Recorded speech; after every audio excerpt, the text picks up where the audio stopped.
Simple things, outreach media. Simple things, outreach media. Simple things, simple things, simple things. Get your daily dose, fill your cup up to the brim until it overflows. Blessings of God and simple things. Morning worship when you rise. Enrich your lifestyle. Hear words of wisdom. Experience God's love. Only on simple things. Outreach media. Simple things. Outreach media. Simple things. Simple things. Simple things. And remember to like and subscribe. Hit the notification bell and experience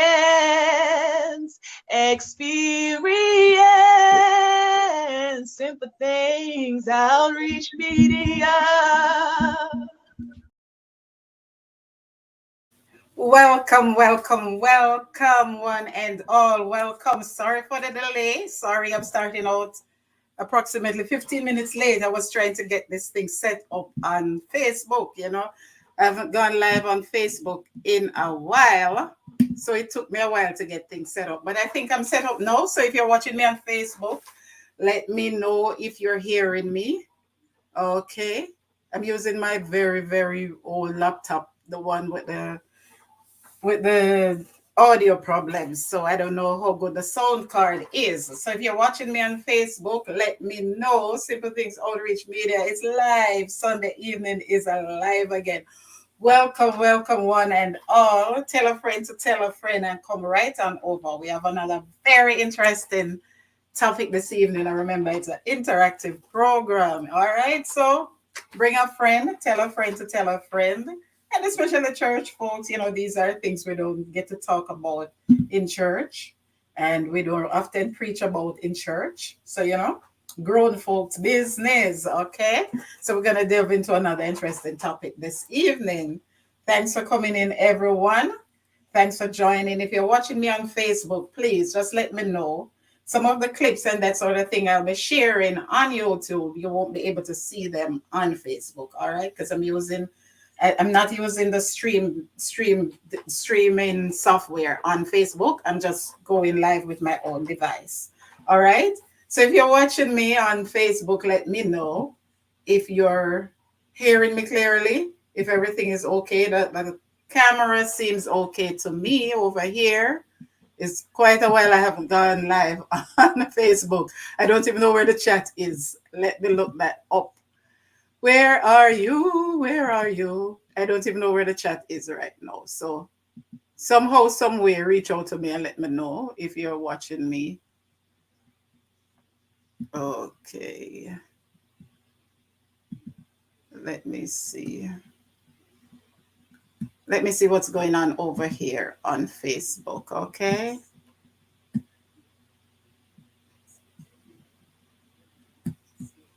I said the camera is okay, but let me see what's happening here. If all the steps are complete. So if you're on YouTube, just give me a second. Let me make sure that everything is good over here on Facebook, okay? All right, thank you so much. So just step right in and hold your seat. Okay, so it said I didn't complete all the steps. Complete post details. What is that now? Okay, post on timeline. Let me do that. All right, so let me complete these steps here and see. Yes, I have that. I don't know what else I need over here. Give feedback, whatever. I don't know what else I need to do over here. When are you going? No, that's good. Public, yes. That's good. So let me just get this, make sure that everything is set up properly over here. All right. Post details. All of that is good, it seems. What else do I need to do now?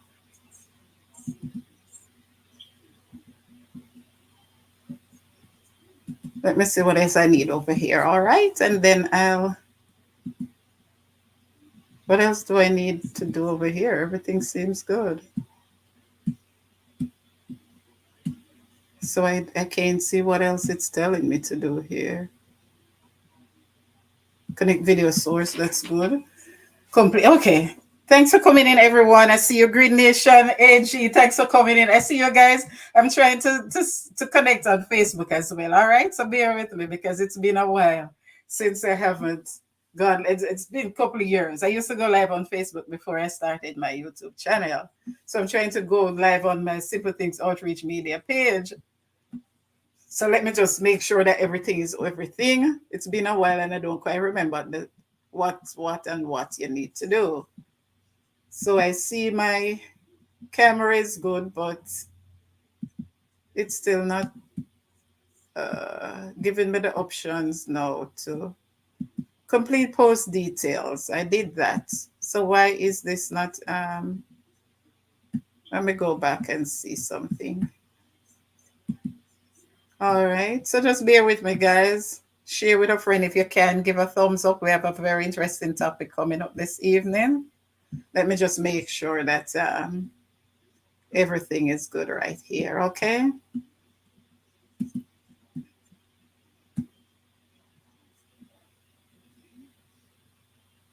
I don't need an event. What else do I need to do? I don't know you here.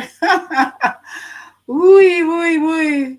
I don't know what else I need to do over here. It looks so different than when you used to just go live on your thing. So why isn't it still not enabling live? Back. Complete post details. Welcome, India. How you doing, hon? Just give me a minute. I'm trying to set up on Facebook as well. And I haven't done it in years. I used to go live on Facebook before I started my YouTube channel, and I haven't done that live on Facebook in ages. So I don't know what else I need to do here. Webcam, stars, invite people. I don't need all of that. So why isn't it giving me the option now to please add a live? Please, let me just see something here. I have to add a title. Okay, all right. So where's that option? So that is what holding me back? Where's the option to add a title? Oh, what's wrong with them people here, man? Let me see. It's add a title. So don't go away, guys. I'm right here. I'll get started officially in a bit. Please add a title. Where do I add a title? But it's not telling me where to add. Oh, okay, let me go back and see. Let me go back and see. No. Add a title. Oh, Lord. If this doesn't work, then I'll try do a test for next time. We have a very interesting topic coming up, guys. If you're watching this in future, all right, I am just trying to get this set up here on Facebook. So just bear with me. Let me go through this. Webcam. I'm using webcam. Mm-hmm. So it's telling me to add a title. But I'm not seeing where. Okay, title. What's the title again? Okay, title. Wi-Fi. So okay, let me just add this here, guys. It seems it's gonna work. It's gonna work. It's gonna work. It's gonna work. It is gonna work in Jesus' name. Don't give up.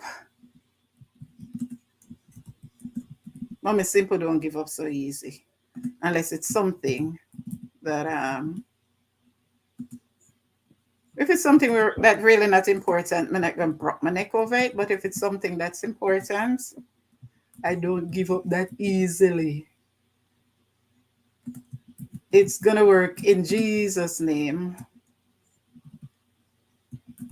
All right, add the title. And then what?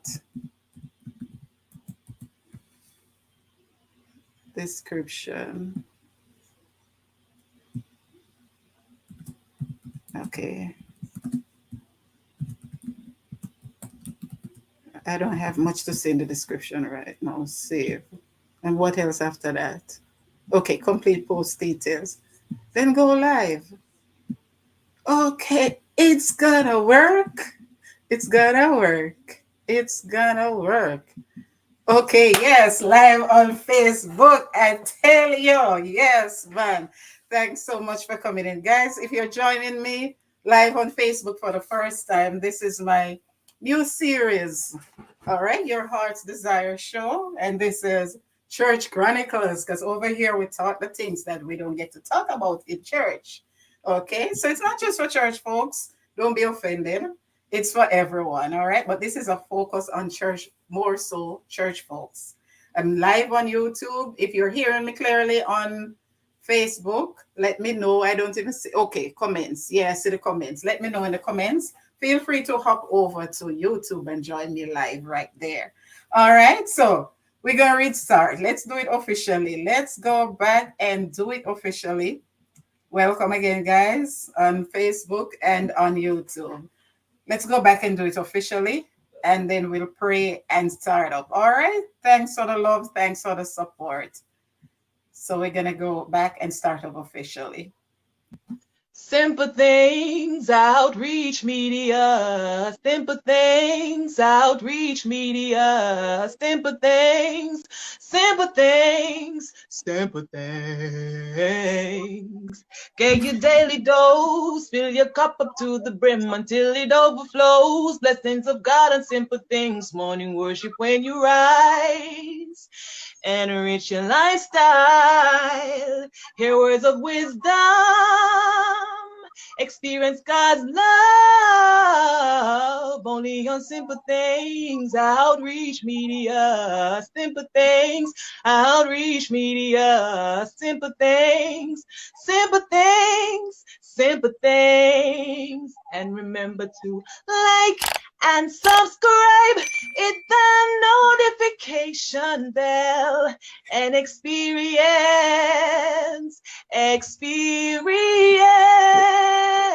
simple things. Outreach Media. Welcome, welcome, welcome. Blessings, everyone. Thanks for joining me live, my Sunday evening live stream. We're now live on Facebook also. But if you're on Facebook, I'm not using the streaming device that I use on YouTube. So you're not going to be able to see all the visuals, all the videos, and everything that I have shared screen on YouTube. Yeah, but you'll be able to hear them. All right. It is saying that my images quality is low, but I can figure out that right now. From what I'm seeing, it's clear enough for me. So if it's not clear enough on Facebook, please let me know in the comment section. Okay. And you can send stars on Facebook as well. Thank you for joining over here. My people, my people, my people. India is in the building. Thanks for coming in, India. And they're saying good night and blessing up everyone. Facebook people hardly come over simple. So if you can set up, it's okay. I know, my dear, and you know, India, I did this deliberately because on Facebook I don't remember how many Facebook friends. I don't even call them followers because only Jesus you must follow. When I used to go live on Facebook and I used to get good views when the pandemic started. Just a few, I used to walk in the mornings. So for a few weeks, I started going live and I realized that the interest was building up. People would be watching me. Friends who I know in a real life would be watching on Facebook and they would never comment there. But then they'll text me their comments, that sort of thing. And then as my YouTube journey, I got inspiration to start a YouTube channel. So I stopped going live on Facebook. And only a handful of them came over. I know exactly what you mean, India. I know exactly what you mean. So that's why I deliberately said I'm going to try to see if I start doing this live on Facebook again, whether or not I'll get the support. So this is a test. This is a test of your electronic broadcasting system. Nations are in their blessings always from one green. One green. After the last conversation, I thought you have changed the name by no, you're the Green Nation. But I understand. Okay, guys, so we have another very interesting topic lined up this evening. If you're watching this in future, you can also, there'll be a comment section under the video. You'll see the live comments on YouTube, and there'll be a comment section under the video where you can give your feedback. Okay, so we're going to pray and start up officially. Welcome again to everyone on Facebook as well. Welcome to all my loyal YouTube family. If you're on Facebook, join us over here. Connect with me by subscribing on Facebook. And if the video quality is poor on Facebook, since I haven't done this in a while, hop over Simple Things Outreach Media and join me over here on YouTube. Okay? So give a thumbs up if you can. We're going to pray and get started officially. Remember, it's an interactive program. You can interact in the chat, or you can feel free to come on screen. If you'd like a number where you can call in on WhatsApp, I'll also provide that later. Over here, you notice I put the title Church Chronicles now, because we've been sharing our experiences both on screen and in the chat. So this is where, if we have experiences connected with a topic, I'd love for us to share, especially us more mature folks. Please, I'd love for us to share so that others can benefit from our own experiences. It's a judgment-free zone, all right? It's a judgment-free zone. And if you hear me talk about topics or experiences or observations or things I know of in a real life, and you have a similar case, please don't take it personal. I'm not talking about you, because several of these, not experiences in this case, several of these references that I use on my program, I know more than one persons, sometimes many people in the same position or who have experienced the same thing. So if you're watching this now, or if you're watching future, and I describe or refer to any case what sounds similar to your experience, I'm not talking about you. This is nothing personal, okay? But if you have a personal experience connected with the topic, my topics at any time, feel free to call in. I'll give a number. I'll put the link in the chat on YouTube. I can also do it on Facebook. Feel free to come on screen. Share your experience. All right. That's how we learn. That's how we grow. Because these are topics we don't generally talk about in church. And sometimes these are the things that are bugging people and preventing them from giving their lives to Christ, or from growing a little higher, one step higher each time in their spiritual journey. So that's being said, let us pray and start up officially. God first and everything else after. Okay. Let us pray. Dear Father, we thank you once more for this another Sunday evening, Lord, where we can come together to share in a mature, judgment-free way on this platform. Thank you that you gave me the inspiration to add the Facebook platform as well. And even if no one is watching no live on Facebook, I know someone will go back and see this video in future. And I pray, Lord, by the power of your Holy Spirit and through the blood of Jesus, that this discussion might be benefit to someone who's struggling with something and needed a platform on which to share, need someone who needed to air their views, and more importantly, Lord, someone who needed to see what the Bible has to say on these things. So Lord, I just ask you to forgive me of my sins. Father God, I thank you for every one of my audience, every one of my subscribers, my viewers on YouTube, and those who will join on Facebook. Lord, I just thank you for them. And that tonight, your Holy Spirit might be with us, that everything, Lord, that we do or say here might bring glory to your name and honor to your name, Father God, and it might be a blessing to someone who's struggling with something tonight. So, Father God, we thank you one more time for your grace and your mercy. Thank you for hearing and answering our prayers. Cover this platform, this entire platform, under the blood of Jesus, we pray. In the mighty name of Jesus, amen and amen. Thank you so much. Okay, so we have a very interesting topic tonight. Share with a friend if you can, and come right on in. and we'll get into the topic when I see the numbers start going up some more. If you watch this in future, it might, it might seem a bit odd when you watch a YouTube live that, the topic says something, but the person is rambling on. But generally, you wait on the audience to build up a bit before you get into the meat of the matter so that you don't have to keep repeating yourself, which is what I'm guilty of sometimes, because as I see new people coming in, I try to get them up to speed and repeat the things. At the same time, we might have a topic and we go off topic many times because it depends on where the topic leads, where the audience leads. If your audience comes in and they're not interested in the topic that you have there, there's no point. You'll just be talking to yourself. Nobody will be interacting with you. There's no point continuing on that. It's just like, a preacher. Sometimes you ever see preacher preaching and they come with a script and they have that title, washed in the blood of the lamb or something. And the congregation sitting there and it's like nobody's interested in that topic. And the pastor going on and carrying on and, boosting up the crowd even more and more. And it's like people are not interested. But the Holy Spirit, if they're in tune with the Holy Spirit, would move on their hearts and, say, you have to divert a bit because that's not what the people want right now. There's somebody here who needs to hear this, somebody here who needs to hear that, whatever. But some preachers can divert from their script any at all. They just come with, or even if they just preach from their head, they come with one thing in their head and they just, it's like they can't change from that. So sometimes we might have a topic on the video for the live stream, and that's not what really we end up talking about. It depends on where the spirit leads. It depends on what your viewers, where your audience leads you. Okay, as long as everything stay within the realm of what is holy and what is right in God's sight. Okay, so that being said, if you're new here, you can connect with me as well.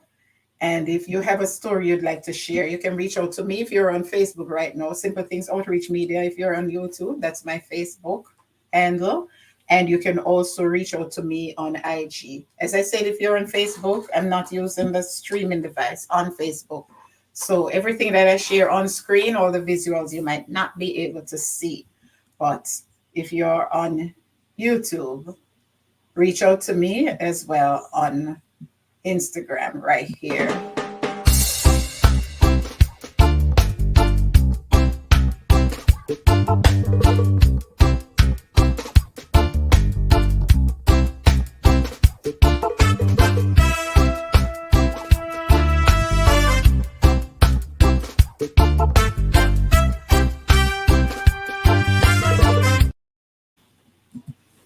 Okay, so I put it in the chat on Facebook as well. That's where you can reach me.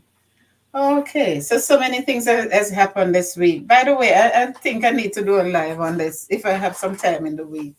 This TikTok thing, because what I see going on with TikTok, I know for us as YouTubers, if you're in the chat, it's going to affect us in the sense that a lot of people, when we started, for those of us who started around about the same time as me, during the pandemic. When we started, there were a lot of people with us who started a channel with us. But after a while, they went over to TikTok for various reasons. But now, given everything that's happening in the news regarding TikTok, I think we might just see an influx or a genesis, not a genesis, an exodus of people from TikTok finding their way right back to YT. And nothing is wrong with that. Nothing is wrong with that at all. But I think we might just have to gear up for that. All right. So tonight's topic, very interesting topic, as I said before. When it comes to my topics, if it resonates with you, and I know you in real life or you know me in real life, it's not your business I'm talking. I know several persons in the same situations, and that is part of what motivates me to come up with these topics. Some of them are situations I have been in myself, and I do share my own experience experiences on here from time to time. And if you're in the audience and you have similar experiences, you're free to share, whether on screen, in the chat, or as I said, if you'd like to call in, I have a phone number that you can call in on. Okay? So we look at a very interesting topic here that happens quite often. Husband and wife, and there's a side chick or a side piece, because sometimes we tend to think that it's only the men are guilty of these things, but sometimes the women as well. There's a third person, a third wheel right there in the same congregation. So for you, my viewers and subscribers, I'm asking you, how do you feel if you have ever been in that situation, or when you think of that situation, how would you feel if that ever happens to you? I know of persons where I've been in churches, more than one places, where there's a third wheel in a marriage, and all three are right there in the same congregation. Most times the man and the woman, the husband and wife, were there before, and maybe like a new person comes in, right? And something go on and something go on, and before you know it, the husband starts having an affair with another that person, and that person very often is a good friend of the wife, and the poor wife don't know, and the third person directly knew that that was the wife when they came into the situation, and they continue right there. And I always wonder how it feel. How, if I'm that person, if I'm the villain, how would I feel to sit down in a church with knowing that I'm having an affair with this person, and me, the person, and the person wife worshiping at the same altar? Lord have mercy. So I have a few clips that I'll share as I go along. That as usual, I took them off YouTube, that we can use to, discuss the situation. And we can also look at similar situations in the Bible and see how the Bible deals with it. Big super blessings, big super. You're big and you're super, you're large. I think you're doing a great job there with the St. Thomas Road project, keeping people informed. I remember when you just started out, and I'm happy to see that your platform has taken off. It's like news. The type of news that you don't get under mainstream media, or the little nooks and crannies, and talking to the people along the way who the regular media would not have approached. So thanks for coming in, Big Super. We have an interesting topic here tonight, so stay and discuss with us.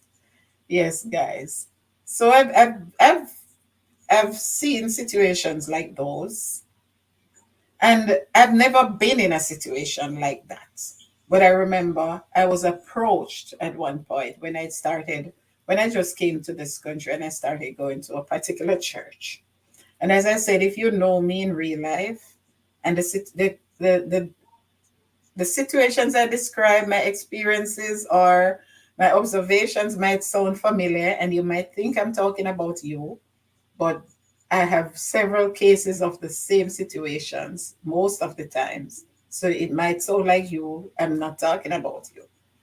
All right. So I remember I started going to a particular church, and then my kids were very small. One was a baby, like a handheld baby, actually. And the other was, my daughter is 3.5 years older. So Anisha was 4 or so, and my son was still a handheld baby. And I started visiting this church. So, because of the need for transportation, I remember someone told me that the church had a van. Over here in the US, most churches have a church van. Some churches in Jamaica and elsewhere as well. But over here, most churches have a church van that they also use to help transport members who don't have access to their own transportation. So I remember somebody told me about the church van and told me who was in charge, who was the person. The person was a high ranking member of the church at the time, meaning the person of, position, post, or what you want to call it. And so I approached the person to arrange to be picked up for transportation because I had the kids, and I think it was winter time then when I just came or something, or just fall going into winter. So I know that the transportation would be very important. So it so happened then that they pick you up and pick up somebody else. So it's always like a van loader you at a time. But sometimes I'm the last person to get if I request a ride home, sometimes I would be the last person to be dropped off. But come to think of it, maybe that was deliberate. I never realized, when you're naive, when certain things are in your head, you don't judge people certain way, or you don't look for certain things because that's just not you. So it could have been that was deliberate, that I was the last person to be dropped off. So because I had the person's number, you'd have to call on a Friday evening to make arrangements for transportation. So it so happened that you end up calling this person almost every week because you had to call to arrange the transportation. And it went until one day the person one evening one day one Friday I was there. It was sort of too earlier than I would normally call to arrange the transportation. And the person called me instead. And I was wondering why the person called me so early. So here the man to me now, no? Oh, my wife not here, so we can talk. So I'm like, huh? And if you know me, very straightforward, very blunt and straightforward. So I was like, talk about what?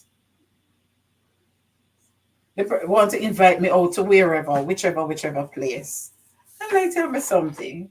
Me and you go to the same church. Your wife is in the same church. Your kids and my kids, because like his kids were somebody that my kids. As I said, my son was a baby. My daughter was big enough. He used to love to play with my kids, my babies and stuff. So I'm like, and you really think that me would be so stupid? Remember, then, oh, sorry about that, guys. Something fell. Then I was married and everything. You think that me so stupid that I would be looking, even if I was that type of person. Within my church, the Seventh Day Adventist Church, we have over 50 in that city. Why would I look somebody in the same one where I'm worshiping, who has a wife in the same one where I'm worshiping? So by then I knew one and two persons very quite well. No, I'm not, and yeah, I'm not on TikTok either. That one, me get too old now. I was grappling with IG at first. I was grappling with IG at first, moreover to take off TikTok. My daughter always sends me TikTok videos, and I'm like, I don't even see the point of some of them. From what I see, I don't think it serves my purpose really, although people use it to spread the gospel and stuff, but I don't know. And they're big enough, big super. Yeah. So I'm like, would I be that stupid to be, even if that was my intention? I find the next church or something, find somebody in the next church. Why would I want to, get something going with somebody in the same church who's my then husband wasn't a church person. So he would only visit like when the kids are doing stuff. But his wife was there as well, was at the church as well. So I remember I said it to one or two friends I knew well enough. I think they were the ones who had told me about the whole van transportation thing, church van thing too. And one of the persons said to me, "You stay there. That's what this person is well known for.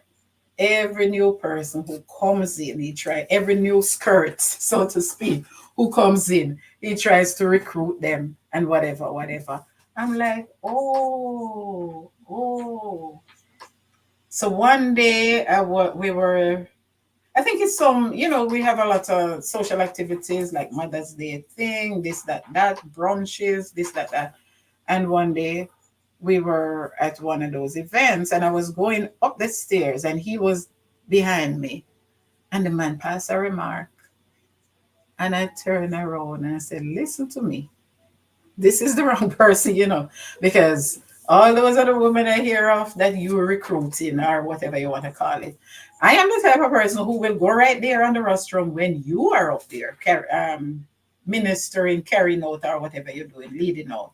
I will go right up there and disgrace you. Let them know I'm not the type of person who's gonna keep it quiet. And after a while, they moved away and things didn't work out apparently. He never knew how to keep himself to himself quite well, and things didn't work out. So in the end, you know, that sort of thing. But that's the thing now. Sometimes there are some of us are up to those things. So some of us as women, we'll be the one who give the hints or whatever. Sometimes we are the ones who are the seducers or whatever.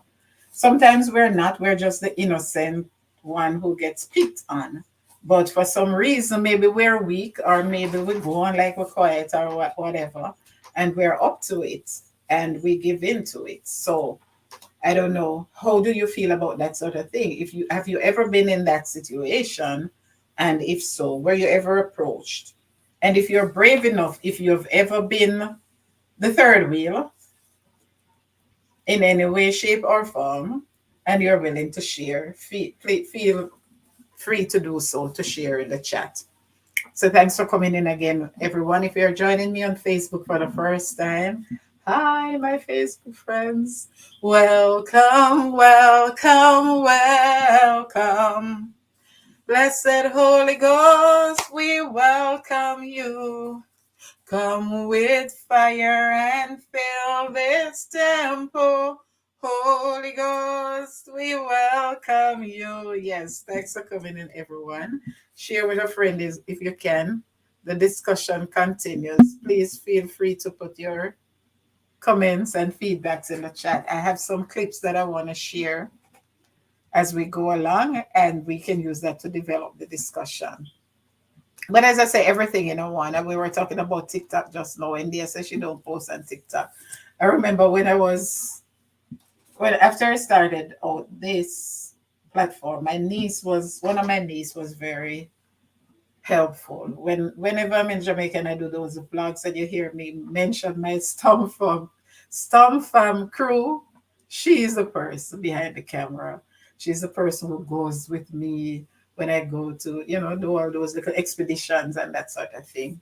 So she was the one that who encouraged me to start an IG, because she say, normally when you have one platform, it pays to have more than one, and one complements the other. And my daughter at the time said to me, Mom, you're too old. Mom, don't it, you're too old for IG. So, and yeah, that being said, I know I'm way, if she considered that me to be too old for IG, I know I'm way too old for TikTok, my dear. Way too old. So I wouldn't even think of going there. But I do understand that a lot of us, as we say, a lot of the people who started out with us during the pandemic, that's where they went to. They say one, viewership is easier, subscriber count is easier to build, they make more money and that sort of thing. So I was wondering, some very prominent people from our little YT circle, I was wondering where they disappear to. But I was told that that's where most of them are. But I'll stay. I'm gonna stay right here, my dear. So weighing on the topic in the chat, welcome, welcome to everyone. And if you're joining me on Facebook for the first time, thanks so much for coming in. As we continue with the topic, I have some clips I want to share, and I'll do that in a while. Okay? And let me have your feedback. There are many reasons why these type of things happen. I have more experiences and more um, observation, so to speak, more cases that I know of that doesn't involve me.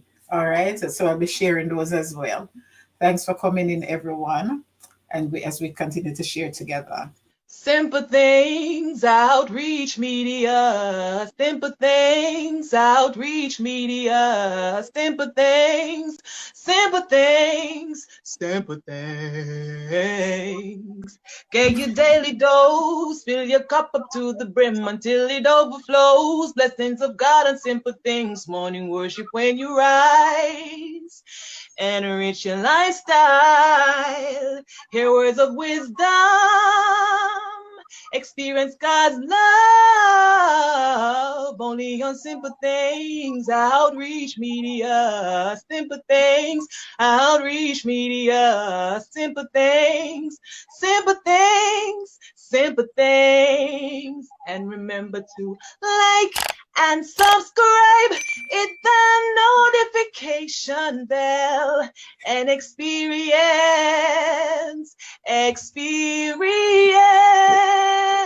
simple things, Outreach Media. Yes, thanks so much for coming in. Oh, and I started late tonight because I was trying to get this set up on Facebook.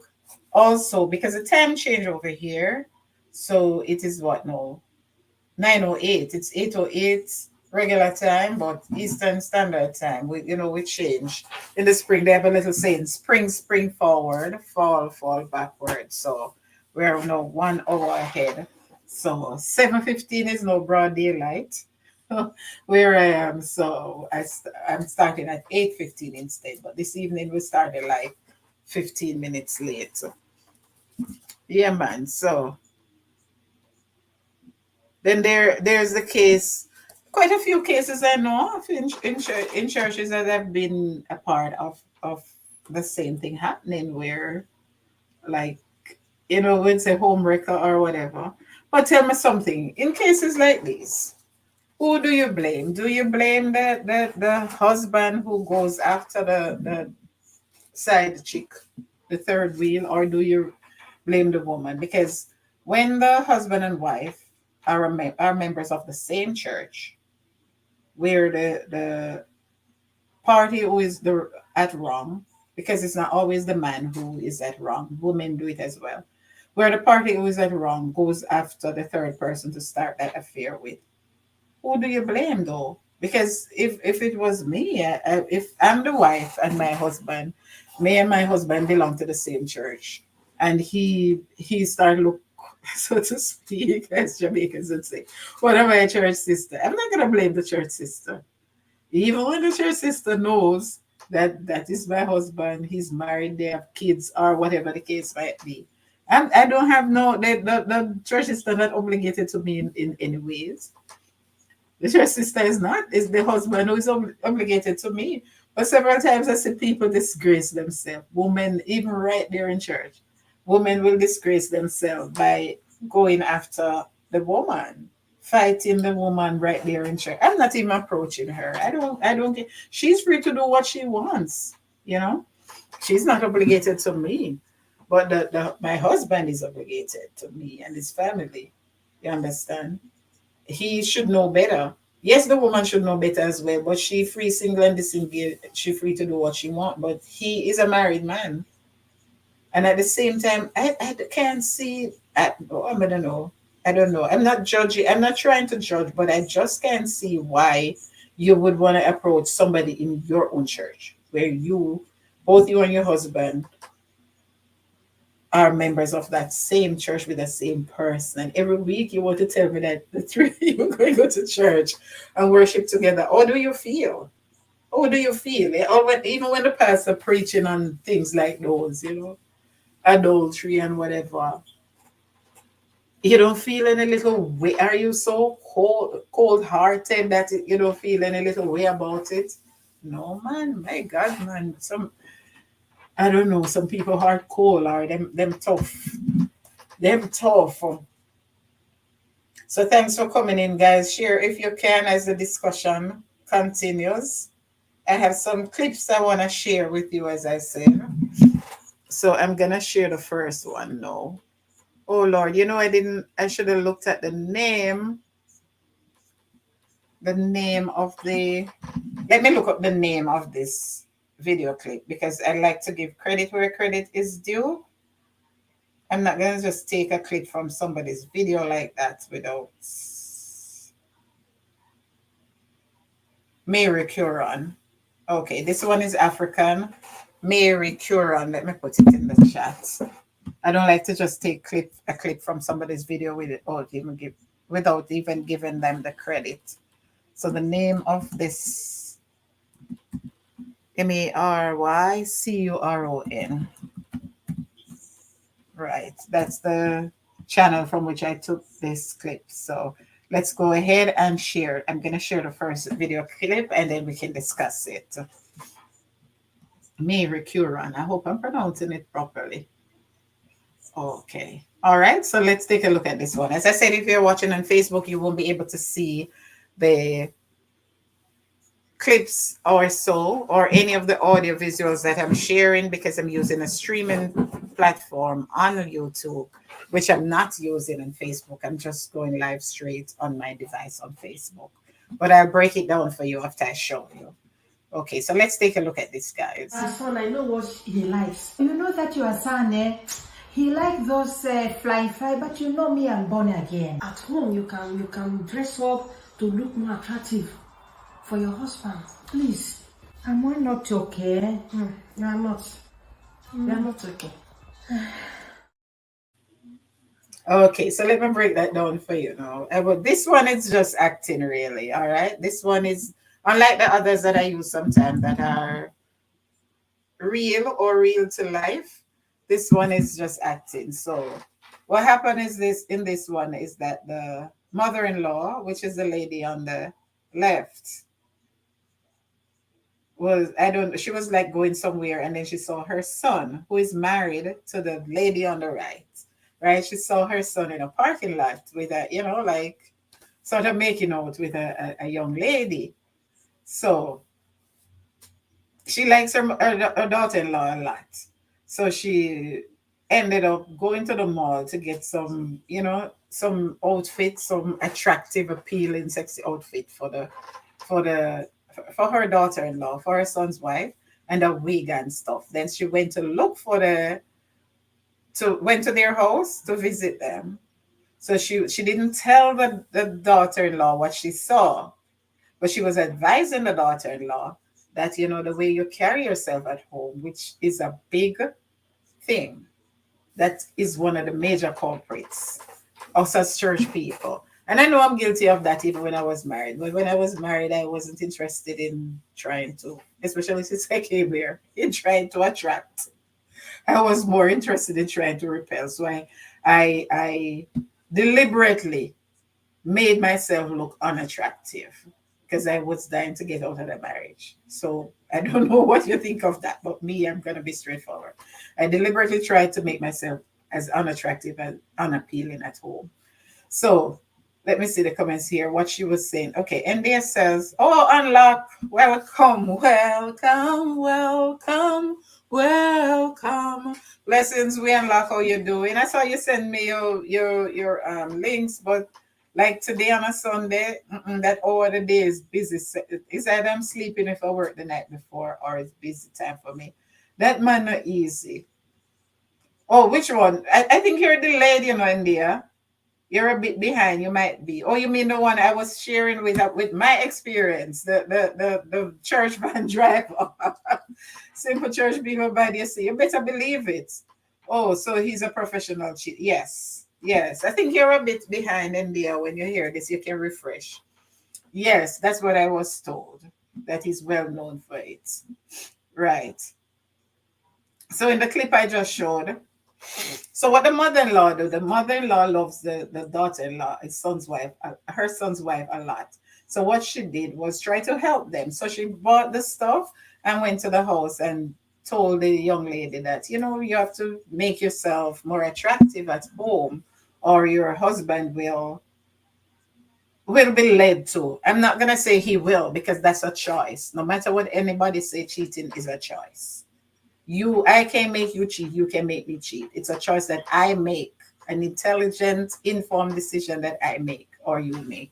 So she was telling her daughter-in-law that, if you carry yourself the way you do, you're gonna make your husband be tempted to go astray. You're gonna, that sort of thing. So the wife was saying, but I'm born again. I don't wear certain things. I'm so busy. There's no point dressing up at home because I'm so busy taking care of the kids, cooking and cleaning and doing laundry and taking care of my husband. So at the end of the day, my home is happy, that sort of thing. At the end of the day, I don't need to worry about dressing up at home, Because several times, and I'm a culprit of this too. You understand? When you go there, you're all dolled up and stuff, but at home you just you don't really too care about how you carry yourself. I'm a culprit of that on several occasions too. So that's what the mother-in-law did, and bought some stuff for her, and she gave her, it's an African thing, so they love a lot of hairpiece, a lot of wigs, a wig, and some sexy clothes, so to speak. And when she in the video itself, when she got dressed, she was totally transformed. As I said, this one is acting. It's just what you call an object lesson they're trying to teach. The moral of the story is that make yourself attractive, or your husband might be tempted to go up there as well. Not that I would blame you if you didn't carry yourself attractive enough. It's still the man who made the decision. So when the husband came home that evening, he couldn't believe that that was his wife. Because she was like, but it was like a shorts and a top. And she was like, but mama, this is too short and whatever. I feel, I'm born again or whatever. I don't feel comfortable in this. And the wig is too heavy and whatever.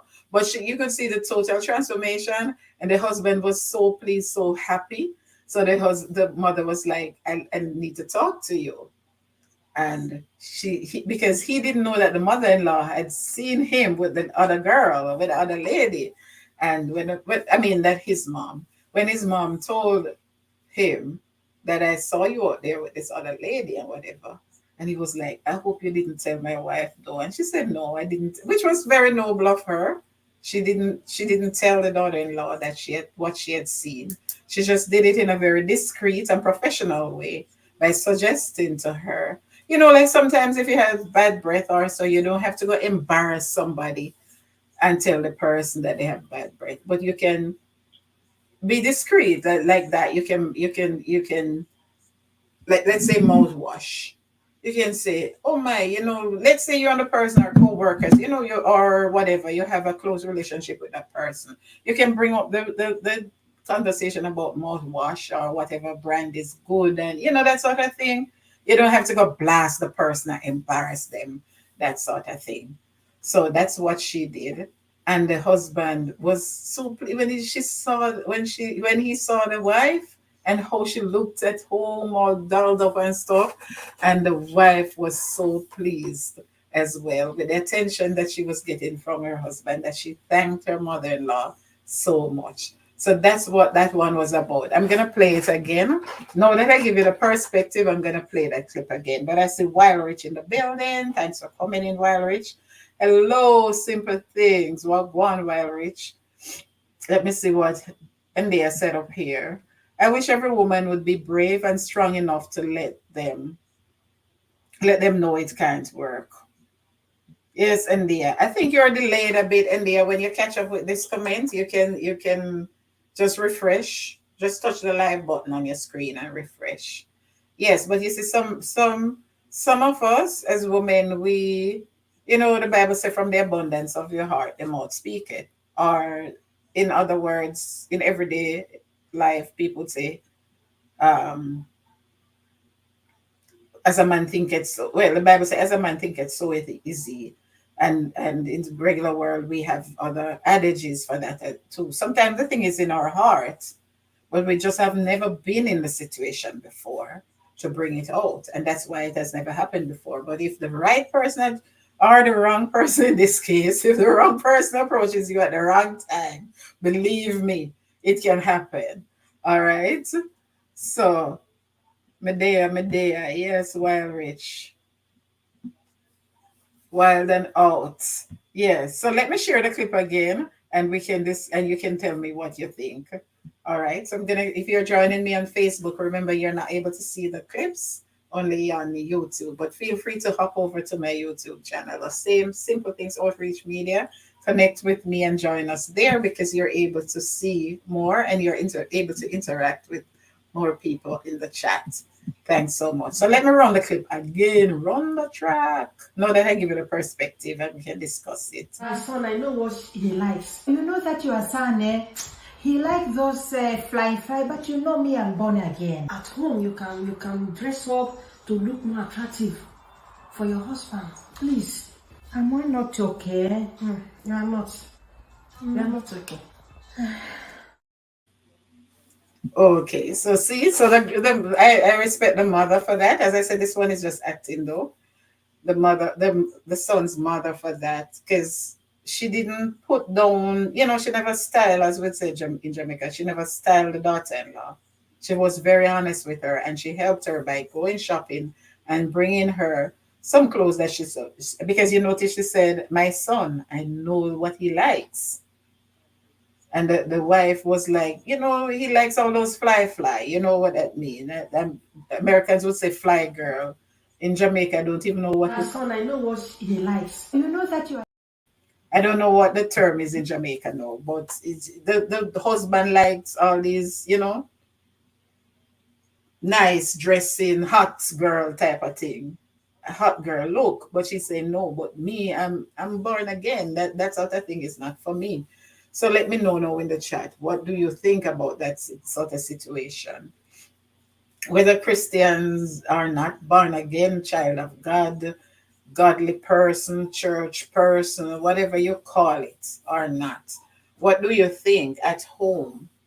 Should, as married couples, do you think that the wife should, the onus is on the wife to make sure she carries herself attractive?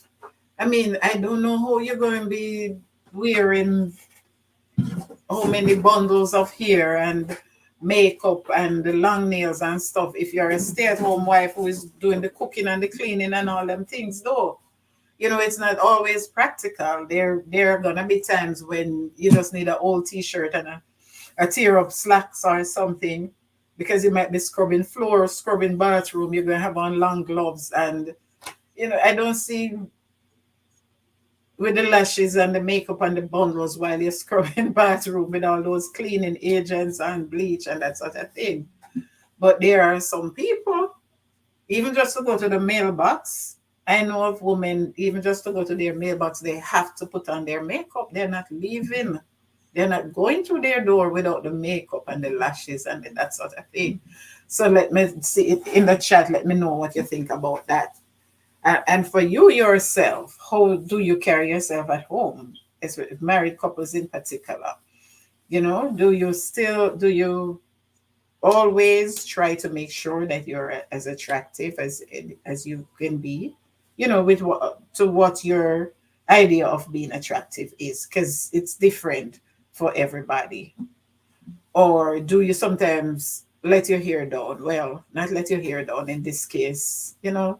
Now they have like silk caps and stuff that some of them are really attractive, really nice. Gone are the days when people like me used to have the 5 rows of curlers in color coded curlers, and that's, people don't have curlers and setters anymore. You have the wrap ones and that sort of thing, yes. But I think like the silk caps and so help to make, in my days it was stuck in scalp or tied. In America they say head tie or scarf or bandana. But I think the silk caps help to make it more attractive, that sort of thing. Welcome, Tasha. Thanks for coming in, sis. I didn't get a chance to look at that. Well, I looked at the thing, but I didn't get to go through everything as yet. Because, you have to sign up, email and stuff in order to get the information. I haven't been able to do that as yet. But thanks, my dear. Tasha, healing up everybody, right? So, do you still have the curlers or whatever? Like I have braids. I might have on a silk cap. Gone are the days. I remember when I just got married and I would have the curlers in my hair. And my husband at the time, we were young. I was 25 when we were both 25 when we got married. And my husband at the time said, like in the morning, I would take out the curlers, setters, me used to call them, most people say curlers. I would take them out and comb my hair. And he would say, no, why are you taking them out? And I'm like, because I don't live alone anymore. I'm married. No, I'm not going to be walking around in front of my husband, parading in front of my husband in setters. And it was not like, no, keep them in. I like them. It it make you seem more wifely. And I'm like, but this is weird. People have weird ways of expressing things. People have weird likes and weird tastes and weird desires. I don't know, but that's how he saw it. But maybe as a young person, that was his idea of maybe that make him feel more mature, more husbandly, as he said, the curlers. So he liked the night gown, the nighty and the curler sort of thing. And in my head, I was thinking that's not something that you need to. If you're married, no, you don't need those things at home in the day. So, everybody's different. So, what do you think? A lot of people use these things as the excuse to go outside, just like in the video clip that I just showed. You understand? A lot of men in particular, oh, but she don't carry herself. Be honest now, that same lady who you following, the side chick who you following behind, whenever you remember, you only get to see her maybe on weekends or maybe once per week, or you stop off after work for an hour or two and tell her that you're working overtime. So, of course, for the little time that you are going to stop by, you think she's gonna use that time to clean bathroom and peel banana and you know whatever? No, she's gonna make sure that she takes a shower. She puts on her lashes and the whole heap of fake something them and something, because you're only there for a few hours. Maybe you sleep over one night or whatever. So of course the wife at home who has the two school age kids and the newborn baby with the diaper for change every minute. She have the bathrooms to clean. She have the how much laundry to do. She have to do all the cooking, all the dishes and the whatever. And you're around her 24/7 except when you go to work. So of course you're gonna see every side of her. You are gonna see her in the curlers, in the stockings cap, in the silk cap, in the tear up nighty, in the long gloves when she's doing her cleaning, in the whatever. You're gonna see her in the bingo bag and all of them something there. So of course the side chick out there is gonna seem more attractive. You try turn up one Sunday evening, or if she does her housework on Saturday evening or whatever. When she in the middle of her housework, you'll be surprised. When she take off them long lashes will look like a rake, and they what you call it, the edges or baby hair as we used to call them in our days will come down to her eyebrow and something. You might not even recognize her. So you stay there. So to use that as an excuse to say that's why you went outside. Or you're going to say, maybe, since we're talking about church people now, the situation is more like the affair is within the church. When you go to church, Sister Brown look better than your wife. But your wife has the three kids. You on the rostrum, whatever, or on the choir loft, or whatever you do when you go to church, and your poor wife have to struggle with the young baby and the two school age kids. She have to be changing the baby, feeding the baby, making sure the kids use the bathroom, this, that. So she not gonna worry with the nice white dress with the ruffles and the this, that. She not gonna bother with the heels, right? Because to run up and down with that baby every minute to go to baby room or whatever it might be, to change baby and this, that. Baby going burp up on her clothes, so she not go wear that elegant black dress or whatever. I remember even when my kids were small, for a while I didn't, when they were like handheld baby, for a while I didn't wear most of my fancy, because me love dress up for the church. Anybody who know me in a real life. Until I came to Florida, because this section of Florida people don't really dress up. Anybody who know me in a real life know me love me 4-inch heels. Me can manage 6. And I love my nice tailored brand name suit, Jones of New York, DKNY, whatever. Me not really wear them. They're in the closet right here till them can't fit me again. So because that's not really how we dress in Florida.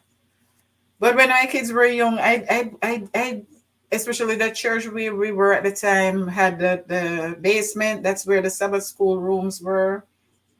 That's where the bathrooms were. Well, the baby room was on the same level. But you have to be running up and down with the baby and the kids. So of course, I'm not gonna be dressed like that. So if I was in this situation now, I was married and the person in this situation. Of course, another church sister without that sort of baggage. Well, I'm not gonna call my kids baggage, but without the kids and so to attend to, it's gonna be more delicate and nicely dressed and whatever, whatever. So you have to look into the situation from that angle. Let me go into the chat again. Welcome, welcome, welcome, everyone, wherever you're joining me from. If you're joining me on Facebook for the first time, I'm linking live on Facebook.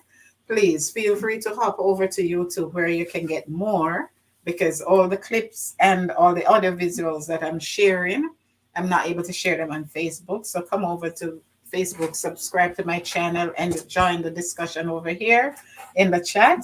Let me see what's going on now. Tasha was calling to everybody. Okay, yes, I'll look at it maybe tomorrow, Tasha. I'll let you know, okay? All right. That was back in the day. Oh, you mean the curler? The curlers and the stockings cap, right? Was back in the day. Now it's all about silk cap, and many people even making their own. I'm doing well, says India. Used to sit up here for go to school. Had a dream about that early morning. You know, when you wake up and go back to sleep, you dream pure foolishness. And I was dreaming about back in school days, high school days and the IPA setters. I don't know. One night, but I was too tired to set my hair. And in the morning, I woke up. I didn't have any hairstyle, and I had to beg my sister be struggling with my big book for it to make my hairstyle with my natural hair. Oh Lord, looks like she's not seeing the chat. No, I just wanted to make the point because sometimes, especially my sisters say I chat too much, I mix up everything in one. Yeah, I saw it. Yes, you're delayed. You are delayed. We unlock how you do blessings, bro. Blessings, blessings, blessings. I didn't get to join your live stream, but I joined a few this week. Let me make this comment here for India. Because she thought I wasn't seeing the chat, but she didn't realize I've been trying to tell her that she's delayed. Wasn't there a apostrophe in your name before? It used to be so hard to pick it up, to tag it because of the apostrophe. I think you took it out. Yes, you're delayed. Yes, ma'am. Yes. So to use that as an excuse to say like the wife doesn't look good enough at home, especially when they have young kids, that's a lame excuse. That's a pretty lame excuse. Or to use things like, oh, because she's miserable or whatever. When you the side chick, the lady you're having an affair with, don't know about the dirty socks. And we unlock nation and we unlock and Wild Rich and Green Nation and all the other men. This is not an attack on you, okay?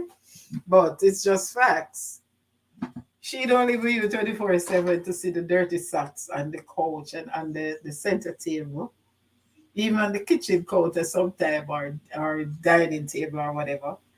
She not with you 24/7 in your house to see the dirty toilet rim and the bowl cover that didn't go down. So when she go bathroom at night time and she stoop down, she end up in something wet. She not there to see all that because most times when you go to see her is perhaps a 5-star hotel or something. So, it's two different kettle of fish. You cannot compare them like that and say, oh, because my wife is not attractive enough or whatever, and this church sister, her environment is cleaner, better, she's more attractive. And that's a lame excuse because you're comparing apples with pears. Yes, they're both fruits, but it's two totally different type of fruit. What did Byron say? The blessing of the Lord is upon you. The blessing of the Lord is upon you, to my brother While Rich, and all my viewers and subscribers. Thanks for coming in. Could never be on me. What you mean? I'm not too sure what you meant there. Exactly my toilets. Oh Lord, must be beneath me. Oh, beneath you. Yeah, we are like say. So unlike you don't leave the toilet, you don't leave the toilet cover up. You don't leave the toilet cover up, and your wife or your girl fall in there, or your sister or whoever. Any females in the house, when they go to the toilet at the night, you hear a scream. Oh Lord, you know when the urine coming down, man, and you rush into the bathroom and you don't even have time to look. You don't have time to look. You don't have time to wipe the rim or anything. You don't even have time to switch on the light. And if you're like me, most times, when you go to the bathroom at night, you don't want to put the light on, because for me, it's like the light makes me fully awake. So once we turn on that light, sleep gone for the rest of the night. So the little night light that's on the plug, or sometime if there's none, that's it. If I walk with my phone, I don't even put on the phone the flashlight, because even that is too bright. I might just turn the screen to get a little light. But I remember when I was married, we unlocked. That was one of the biggest things. Because I rush into the bathroom and just plop down, man. And it's like as quick as I pull down and plop down, I just jump up back, because what? Wet! This man, for the life of me, we unlocked this man would never put the rim back down, put the toilet seat back down. It's a pure, that was honestly. And sometimes, we unlock, people get divorced for it's simple things like those, or the socks on the couch or the center table. It's just simple things like those, And the next, a terrible one for me too was the one dirty fork or spoon or glass in the sink after you finish. Trust me, man. From my kids were babies, I remember my sister who precedes me. That is something I always see her doing, because I used to help her with her kids, especially her first daughter was born when I was in college. So I used to help her like on holidays to babysit and stuff. And I always noticed that because babies tend to eat things from the floor and stuff, she always, throughout the day, while she was home, throughout the time she's home, she'd be mopping. And her mats, maybe 2 days the most. Well, she never really kept mats like in the bathroom and stuff, but in the kitchen, and so maybe 2 days the most, or one day, and she'd wash them. And it's just something I learned from her, because I'm the last one, so I wasn't around to see my mother have kids, to see how she did certain things with her babies or with her young kids. So when I started having my kids, it was the same. Every evening as I come in, the first thing I do is disinfect my mop and disinfect my floor. And until now, as long as I'm in my own place or I'm in charge, that's what I do. And my mats, then I didn't keep garbage in the bathroom when I had babies. I just never kept a garbage can in the bathroom, because babies tend to go in those things and turn them over. And every evening at the end of the day, I put out my kitchen garbage. And if I like cook, like Jamaican food, banana, yam and stuff, that you're going to have a lot of peel and a lot of packaging. If you cook like saltfish or things like those, I just put that out same time as soon as I finish cooking. So my kitchen floor especially, and my bathroom floor, was always spick and span. And as soon as I'm finished cooking, I clean as I go. I don't pile up everything. As while I'm cooking, one spoon, one fork, I wash it same time. And when I finish, before I serve, I wash everything. And then when I'm finished serving and finished eating, I do all the dishes, clean up the stove and everything. And this man we unlock will wait till all of that done and you go shower ready to go to bed. Then he would go downstairs and use one glass and leave it in the sink. Even in the sink would be good, but on the counter, oh my God, that thing. Honestly, man, I knew that we wouldn't last long because it's like everything that I hated and the things that he hated were the things that I did were the things he hated because he thought I was overdoing it. You understand? Yes, guys. So let me see why upon that host no divorce for a little thing. Well, which it happens. But these are facts. It happens. These are some of the things. Not that you divorce the person for not putting the toilet rim down, But based on the discussion, these are the things now that lead one person astray. Because it's like, home is not happy anymore. Home is not peaceful anymore because me going down on him now for putting down the toilet seat. So every day, me going to be yapping. Or he going to be down on me for keeping the curlers in my hair. So every day we yapping over something to the point where home is no longer peaceful. So I going to go astray because, as I said, women do it as well. Or he gonna go astray, going to see another church sister that looks more appealing to him, or I go see another church brother, whatever. Or the pastor approach me and a single pastor, maybe even a married pastor, and the devil just put you ever see the devil, the little things with illustration with the devil on one shoulder and God and Jesus on the other? I may give in to the devil now and start justifying it by saying, oh, just kidding. Every Saturday is cleaning day, man, woman, and children. Well, not me, because I paid. You stay there. Mrs. Unlock, so put you out. But you pay the bill, so you're not involved in the cleaning. Oh, Lord. Yes. So it continues like that. So, while Rich, when you say the one little thing, I'm not divorcing him for not putting down the toilet rim, or he's not divorcing me for parading around the house with the curlers in my hair. But it's because of that one little seed germinates and grows into this big tall tree where in the middle of the house where you can't do anything about anymore. And the house is no longer peaceful. The house is no longer livable. And one party or both parties start going astray, and one thing leads to another. And that's how it ends in divorce. You understand?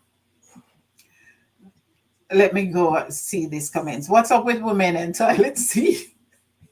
Unlike you tell me. You tell me. I can't sit on the rim. A woman can't sit on the rim, on the rim. They need the seat. If you sit on the rim, you're gonna fall in. And it's not just the rim is cold. The rim is much colder, especially in the wintertime. The rim is much colder than the seat itself. And it's not just the rim, but it's the little sprinkle, the little thing that says, if you sprinkle while you tinkle, please be neat and wipe the seat. But most men don't know that little nursery rhyme or whatever. Thanks for coming in. Let me welcome my friends on Facebook. Thanks for joining us. Feel free to hop over to my YouTube channel, same name, Simple Things Outreach Media, where you can get the full story and you can interact with more people in the chat. Okay? Yes. So that's what it is. It's not the seed per se that we have a problem with, but it's cold. We can fall in, and most time it's wet. And when you don't clean it off, oh well, you must understand Patwa by now. Y'all don't clean it off. Y'all don't dry it up. So that's the problem. Okay, so while Rich said, didn't the Bible say divorce must not be? Well, yes, while Rich, it's conditional. This is one of those well, not commandments as in the 10 commandments. But this is one of the divorce is one of God's requirements that is conditional. Because it's unless for adultery, that's the only reason. And the guilty party, if the guilty party divorces the spouse, he's not supposed or she's not supposed to remarry. So let's say me and you married while rich, and you and India, you're having an affair with India, and then you want you if you divorce me because of India, you are not supposed to remarry. You understand? Because in God's eye, I am still your wife. So the only way you should remarry is if I pass on. But while I'm still alive, God still sees me as your wife. You understand? So it's conditional in that sense. But overall, we should strive. And I did, when I was doing the Friday night worship live stream, I have live streams on that. We should strive by God's grace now to find the right partner in the first place. The person who God meant for us, the person with whom we're compatible, the person with whom we're equally yoked, so that in the end it that will reduce the chances of even talking about divorce any at all. Okay, guys, so let me know what you think in the chat about that particular clip when the person is unattractive, unappealing in the house. You know, just so that you don't fill your husband's eye, and that happened with men as well. Because there are some men, like I've seen, even like preachers sometimes. And as I said, if anybody is familiar with the situations or the experiences I share, I'm not talking about you because I know several persons. I have several cases, several instances of the same situation. But I've seen like preachers come to church, tall, dark, and handsome, but them have such a big pot belly. You're like, oh my Lord, why would that handsome young preacher be carrying such a big, you know? And I might be guilty of that too because I have the fibroids, so I have big stomach, big stomach, high stomach. I look like 5 months pregnant, depending on what I wear sometimes. So I'm guilty of that too. But I'm just saying that to say some men don't carry themselves attractive. You know, the beard and you don't groom yourself properly. And I might be biased right here because I have something against this whole heap of bit. Let me see, unlock. Let me go look at one of your pictures. Let me look at one of your pictures because I don't want you to think I'm talking about you. I'm not throwing shades at you, okay? But I have an aversion to unkept beard. Tammy with the good hair. Welcome, naturally, Tammy. How are you? And hubby and baby Tammy. Good night, everyone. Thanks for coming in, Tammy. So nice to see you here. It's been ages, my dear. I haven't been going live. I wasn't going live for almost 2 years. I just started back sometime last month. Yes. Yes, unlock. So that's the thing. I might be biased here when it comes to the hair, but if you can't, some men don't like going to the barber shop, so they do their own thing at home. You know, some have the skin type where they develop all sort of infections and stuff, or pimples from the barbershop equipment, the tools, and sometimes even hairdressers too. Barbers don't clean their things properly, or perhaps the cleaning agents that they use, the disinfectants, might cause rashes and blackheads and that sort of thing. But if you're not going to the barbershop to do it, at least do it at home. Just as much as the lady don't look good with the curlers and the this and the that and the whole heap of gray hair. By the way, some dye mine and try fix it up. You understand? It's the same for the man. And you might be and Tammy, I'm not dropping words for you because I know Mikito is Rastafarian. You might be Rastafarian. And we unlock is Rastafarian as well. But you know, the beard, that don't mean the beard has to look like.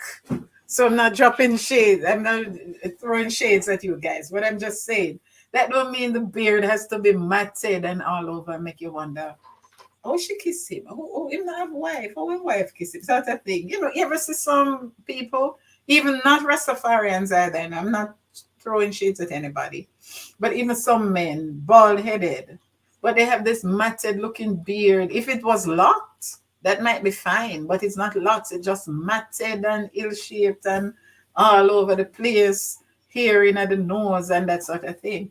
So it works for men as well. Some men don't carry themselves well around the house either. And the nails, you know, some men, based on the field they're working in, the nails, you don't necessarily have to go to the Chinese nail shop. But even when I was married, I remember I used to do it at times for my husband as well. You can do it yourself. Your wife can do it for you if you have an old enough child. You know, you can. I used to do it for my parents, for my dad when I was younger. It can be good family time to bond with your kids. You understand? To do the nails. You don't have to walk around with the dirty nails because you're a mechanical engineer or you're a farmer. You don't have to walk around with the contour and the fungus nails and the toenail stick out and bend over like a talon, like a claw, and that sort of thing, because those can be a turn off as well. So these are sometimes some of the reasons why one party go outside of the home. But as I said, it's not. I'm not saying it's the fault of the other party, because you are free. Each of us are free to make our own choices. No, don't blame the other person. It's my wife's fault. Why am I going astray or whatever? So when you go now and see the church sister who always looks so nicely put together and whatever, don't blame the other party. Or you go and see this other church brother, whichever one it is. Because remember, I shared my experience at the start of the program, my experience as well. It's for me to say no, just like I stood up to that man. And going back to that story, I didn't even quite complete it when he said that to me, and I was like, let me tell you something. If I look here, look me, just come right out and say it, because if I look here, look me will go up on the rostrum when you up there carry lead out and take the mic and make pastor, your wife, and your children and the whole church know what you're up to. And he's Jamaican, so I could say to him like that in patois. I'm not gonna be hiding, because guess what? I was new, although I had my young kids and stuff. I was new, and I, as I said, my 4 or 5 inch heels at the time, and my short skirt and whatever might be. You understand? I didn't have the big tummy like I have now and whatever. I didn't have the gray hair and whatever. So if I'd allowed him to continue without nipping it in the bud, although I know I wasn't up to it, people might hear or overhear or see sometime him trying to approach me or so, and me not trying to stand up. You understand? And people might say, yes, man, true, she knew. Because I was new, who would they believe? Plus, as I said, he was a leader. He was the head of a particular department and stuff. Who are they going to believe? They're not going to believe me, the new girl. No. Because as I said, the person who told me about him and the church van service and to give me the number and told me to go to him to arrange church van service for me and the kids to go to church. The person told me, when I went back to the person told me, yeah, man, that's what him do all the while when new women come into the church. You understand? Let me go back and see the comments right here. Welcome again, everyone. Thank you so much for joining us. I'm going to go through the comments, and I have another video clip to share with you. Thanks for joining us. Connect with me if you're new. If you're watching on YouTube and Facebook for the first time, I'm joining my live with Facebook as well. Feel free to up over to YouTube and connect with me. Subscribe to my channel, and you can join the discussion in the chat on YouTube. So I have another video clip to share in a bit, but let me just take a commercial break so I can drink water and mind my business. Simple things, Outreach Media. Simple things, Outreach Media. Simple things, simple things, simple things. Get your daily dose, fill your cup up to the brim until it overflows. Blessings of God and simple things. Morning worship when you rise. Enrich your lifestyle. Hear words of wisdom. Experience God's love. Only on simple things. Outreach Media. Simple things. Outreach Media. Simple things. Simple things. simple things. And remember to like and subscribe, hit the notification bell, and experience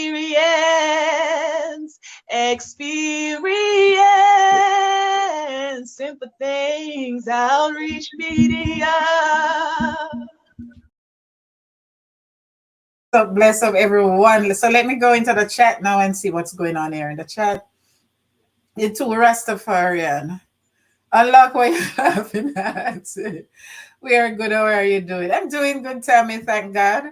I don't look like what I've been through. As I said, I had an accident, and my son had an accident. That we've just been through a lot, my dear. But if it wasn't for the grace of God, we wouldn't be here. Thank God we're still here. I'm still standing. So thanks for asking, and I hope your little family is doing good. No, you are a perfect host. What? I'm not. Nobody's perfect. Rich. Oh, because I said about the big tummy. Nobody's perfect. Thanks. Hello, Ella joke. Into Rastafarian. I know, right? So we unlock say, so you would have kissed me with a beer? Just kidding. You sound like my wife. Yeah. Okay. So you see, I wasn't lying. You see, I wasn't lying. No, it's not. It's not the beard. It's how some people keep it. And as I said, it's not just Rastafarian. Whatever religion, whatever here you have, even bald-headed people. When I say bald, I mean totally bald. No, I like bald. To me, bald is sort of sexy. I like locks that are, especially the ones that are styled, like how you style yours sometime. I like that too. I honestly don't like the big thick ones that are just tufted together, if you know what I mean. They're just tufted together and have no shape or whatever. But as far as the beard, I remember my dad had, a lot of things, unlock is what we grew up with. What we were exposed to when we were growing up. No, my dad is in Jamaica we call it Syrian. Pretty curly hair people. You understand? And he has when he used to maybe every 2 weeks or so he'll take his mirror and his razor. Then it was just the razor blade and stuff. And his later on when he came here, he had his electric razor and his kit and everything. And every 2 weeks or so, and he'll take his piece of mirror and that man, even when he died, we had to tell them at the parlor, make sure that his hair is neat. Because that man, his hair and his face, his beard and everything, always. When he died, man, over here, they fixed him up. But in Jamaica, even though my sisters told them at the parlor, he's here. When they took his body to the church, I was the first family member who went into the church. So the parlor guy, and this is just in addition to the stories, by extension, the parlor guy came and said to me, are you a daughter? And I said, yes, I'm the youngest. And he said, all right, just come and take a peek. Because you have to identify the body again when the body arrives. They have to, so you can make sure it's the correct person before the funeral proceeds. So he came and asked me. So we opened. And when I opened and I said, oh my God. I said, but my sister told you about his hair. Because that man, I mean, although he can't see it, but I'm sure if Papa ever got up in that coffin and saw his hair, he would die.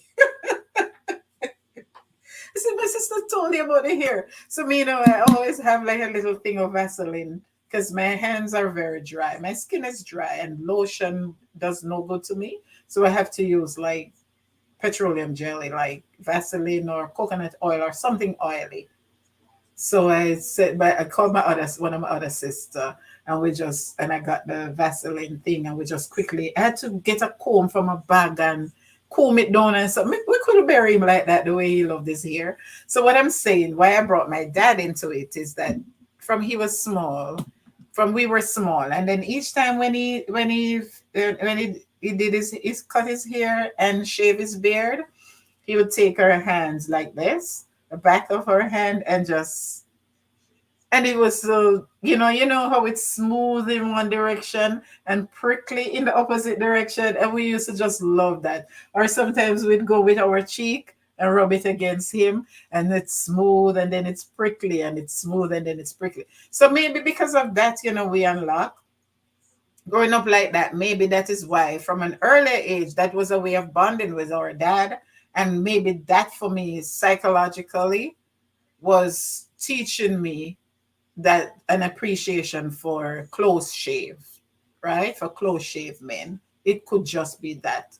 Chances are, if he had long beard and maybe we're playing it or twist it up or something, then I would perhaps grow up with an appreciation for long beard. You understand? A lot of the things we like when we grow up, especially in a partner, are really things that subconsciously we learn from our dads or the older men in our lives, in our family. We unlock says, fine, next time I go live, I will be clean shaved. Tell me when. If it's the morning ones, because I don't go back, I'm not going back to work full time, but I do a few shifts now and it's night. So if it's early morning, that's I will be able to join because I'm fast asleep. That's funny. Thanks, guys, for coming in. So if you have a story to share, feel free to do so. I'm going to put the link in the chat. I have one more clip to share, and then I put the link in the chat. You can come up and join, or if you want to call in and share, I have a phone number you can call on WhatsApp. If you're in the background and you have not yet subscribed to my channel, feel free to connect with us by doing so. If you're joining me on Facebook for the first time, Simple Things Outreach Media is joining my live on Facebook. I used to go live on Facebook before I started this YouTube channel. So I just decided, it's like that just inspired me. Why not bring this back to Facebook as well? So let's see how that works out. All right. Remember, I'm no longer monetized, and I don't do as much outreach anymore as I used to.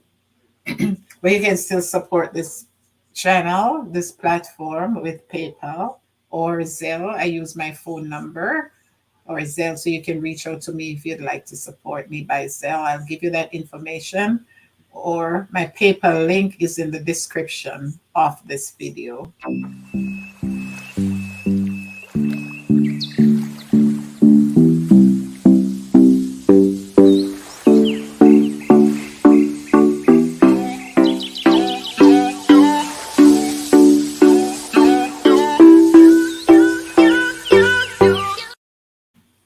If you're joining me live on Facebook for the first time, you can connect with me, the same name, Simple Things Outreach Media, on YouTube. If you're on YouTube and you'd like to reach out to me, you can connect with me, Simple Things Outreach Media, on Facebook.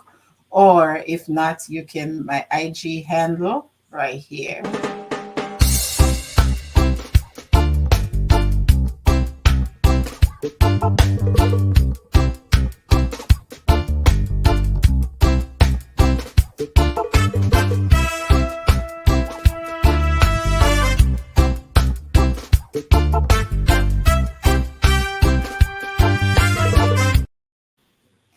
Okay, thanks so much. And if you have a story to share at any time, whether you want to come up and share it live, or if you want to voice note me, message me, call me and talk about it, if you'd like to share it publicly so that maybe it's something that you would like to get healing from, or something that can help someone through a similar situation.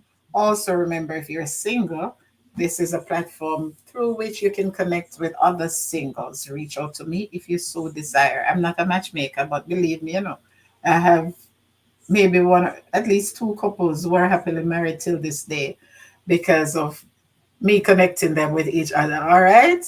All right. So I'm going to share another clip now. And then after that, if anyone want to come up and share their experience, have you had that experience? Have you ever been approached or involved? Have you ever been approached by any other church member of the opposite sex trying to, strike up something with you, even while the wife or the husband, depending on as the case might be, was a member of the same church? Have you ever been in that situation? Have you been approached, or have you ever had an affair in that situation, you can let me know.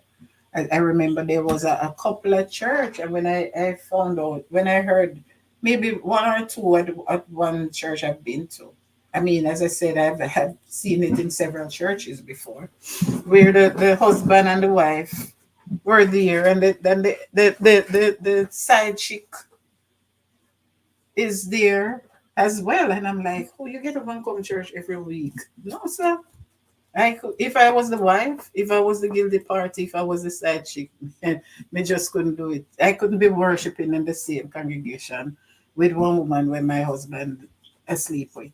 Not at all. That is not me. That is not Denise. All right. So this one now is from Ianla. I used to watch her years ago when I just came to this country when she just started. I think that's when she just started her platform. This one is involving a pastor. I'm going to share this clip with you now. This one is a pastor. And I took this from YouTube as well. So let's have a look at this clip. And then if you want to come up and discuss, you can do so. I'll put the link in the chat. Let's take a look at this clip, guys. He's the pastor. She's the pastor's wife. But wait a minute. Hold the phone, Jesus. Let me see if I got this. They're living a double life. Your wife sitting there. And over here is your mistress. It wasn't supposed to be like this. A marriage. Okay, so that one, as I said, that's from Ian. This one is even more shocking because this is, and I'll break it down for you. And especially if you're on Facebook, as I said, you're not able to see the clips I'm sharing because I'm using a streaming device on YouTube. And on Facebook, I'm just going straight using my other device. Juba, welcome, welcome, welcome. Thanks for coming in, Juba. Yes, so that one is from, and Juba, blessing of everybody. That one is from Ianla's program. So let me break this one down for you. If I don't know if you're on Facebook, if you were able to hear it, although you couldn't see it. So this is a pastor, right? And his wife. But they are living, as the clip says, a double life. So apparently, I didn't watch the entire thing, so I'm just trying to put it in perspective based on the little that I watched from it. So apparently, he's having an affair with, I don't know if he has a second family or not, right? An affair with another member of his congregation. And I think I watched a part of it one night on another channel or something. And like she lives in one part of the house and he lives in the other. I don't know if he lives in the other part with a new girl or whatever, with his mistress. But that is pretty much the situation. And I've known of situations where the wife, the official wife, they're separated and the wife lives in one part. And the husband with his new family or his new mistress lives in another part of the house.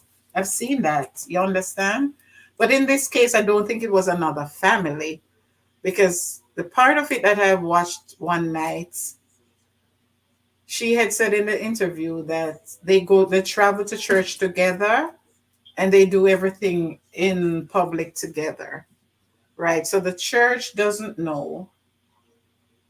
The church doesn't know that they are separated.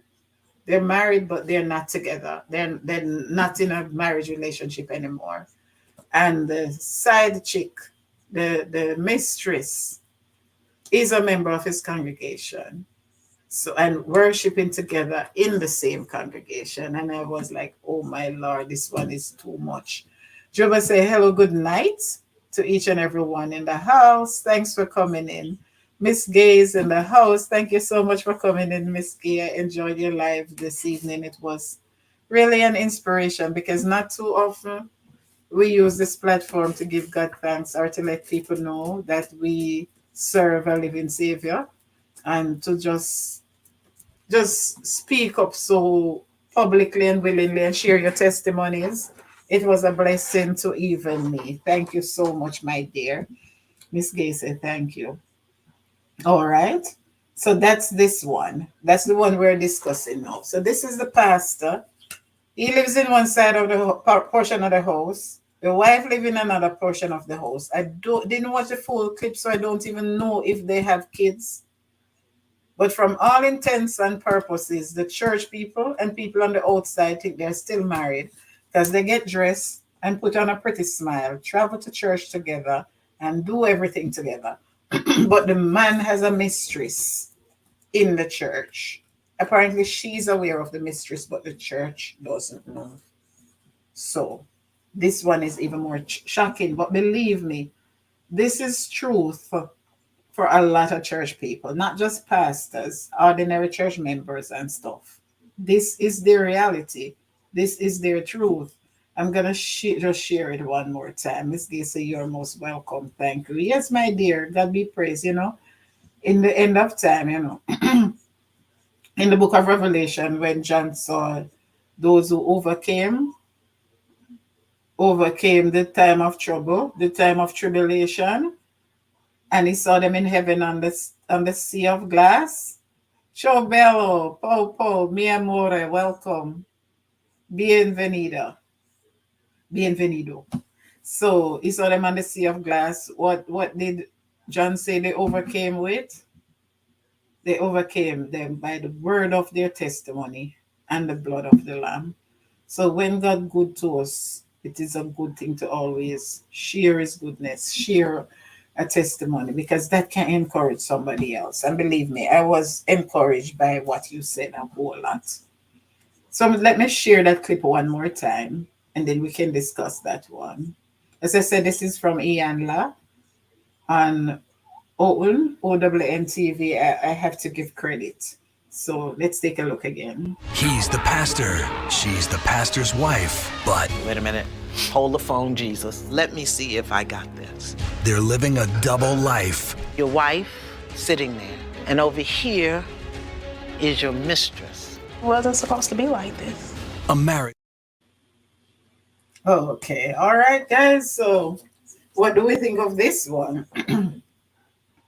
How do you think? Oh, for the church people, Juba say okay. For the church people, how do you think, if you were a member of that congregation, how would you feel if you found out that, then all this time, would you feel deceived to think that, so all this while pastor and his wife were just posing? They're not, nothing, they're not together anymore, but they act, they're putting on do you think he should have stepped away from pastoring? Do you think he should have given it up? Because me personally, I think he should have given it up. Yes, we all have weaknesses. You understand? And God understands our weaknesses. But at the same time, God gives us wisdom. If we ask of him, he said, let every man who lack wisdom ask of God, who will give it to all men freely. So if we are faced with situation and we don't know how to make a wise decision, we should always depend on the Holy Spirit to help us to make that wise decision. So I do believe at the point when he found himself falling for that church sister, whatever the cause might be, whatever the temptation, I don't know. I strongly believe that he should have stepped away. But a lot of times when it's the one-man church, and that's why I don't care who's listening, and you could even be a friend of mine and a one-man church pastor, I don't believe in the one-man church, because there's nowhere in the Bible that support a one-man church. God had one church, and the one man is Jesus. So I can't just get up and start one church. Miss Gay can't just get up and start one church. We and Locke can't just get up and start a church. God not in that.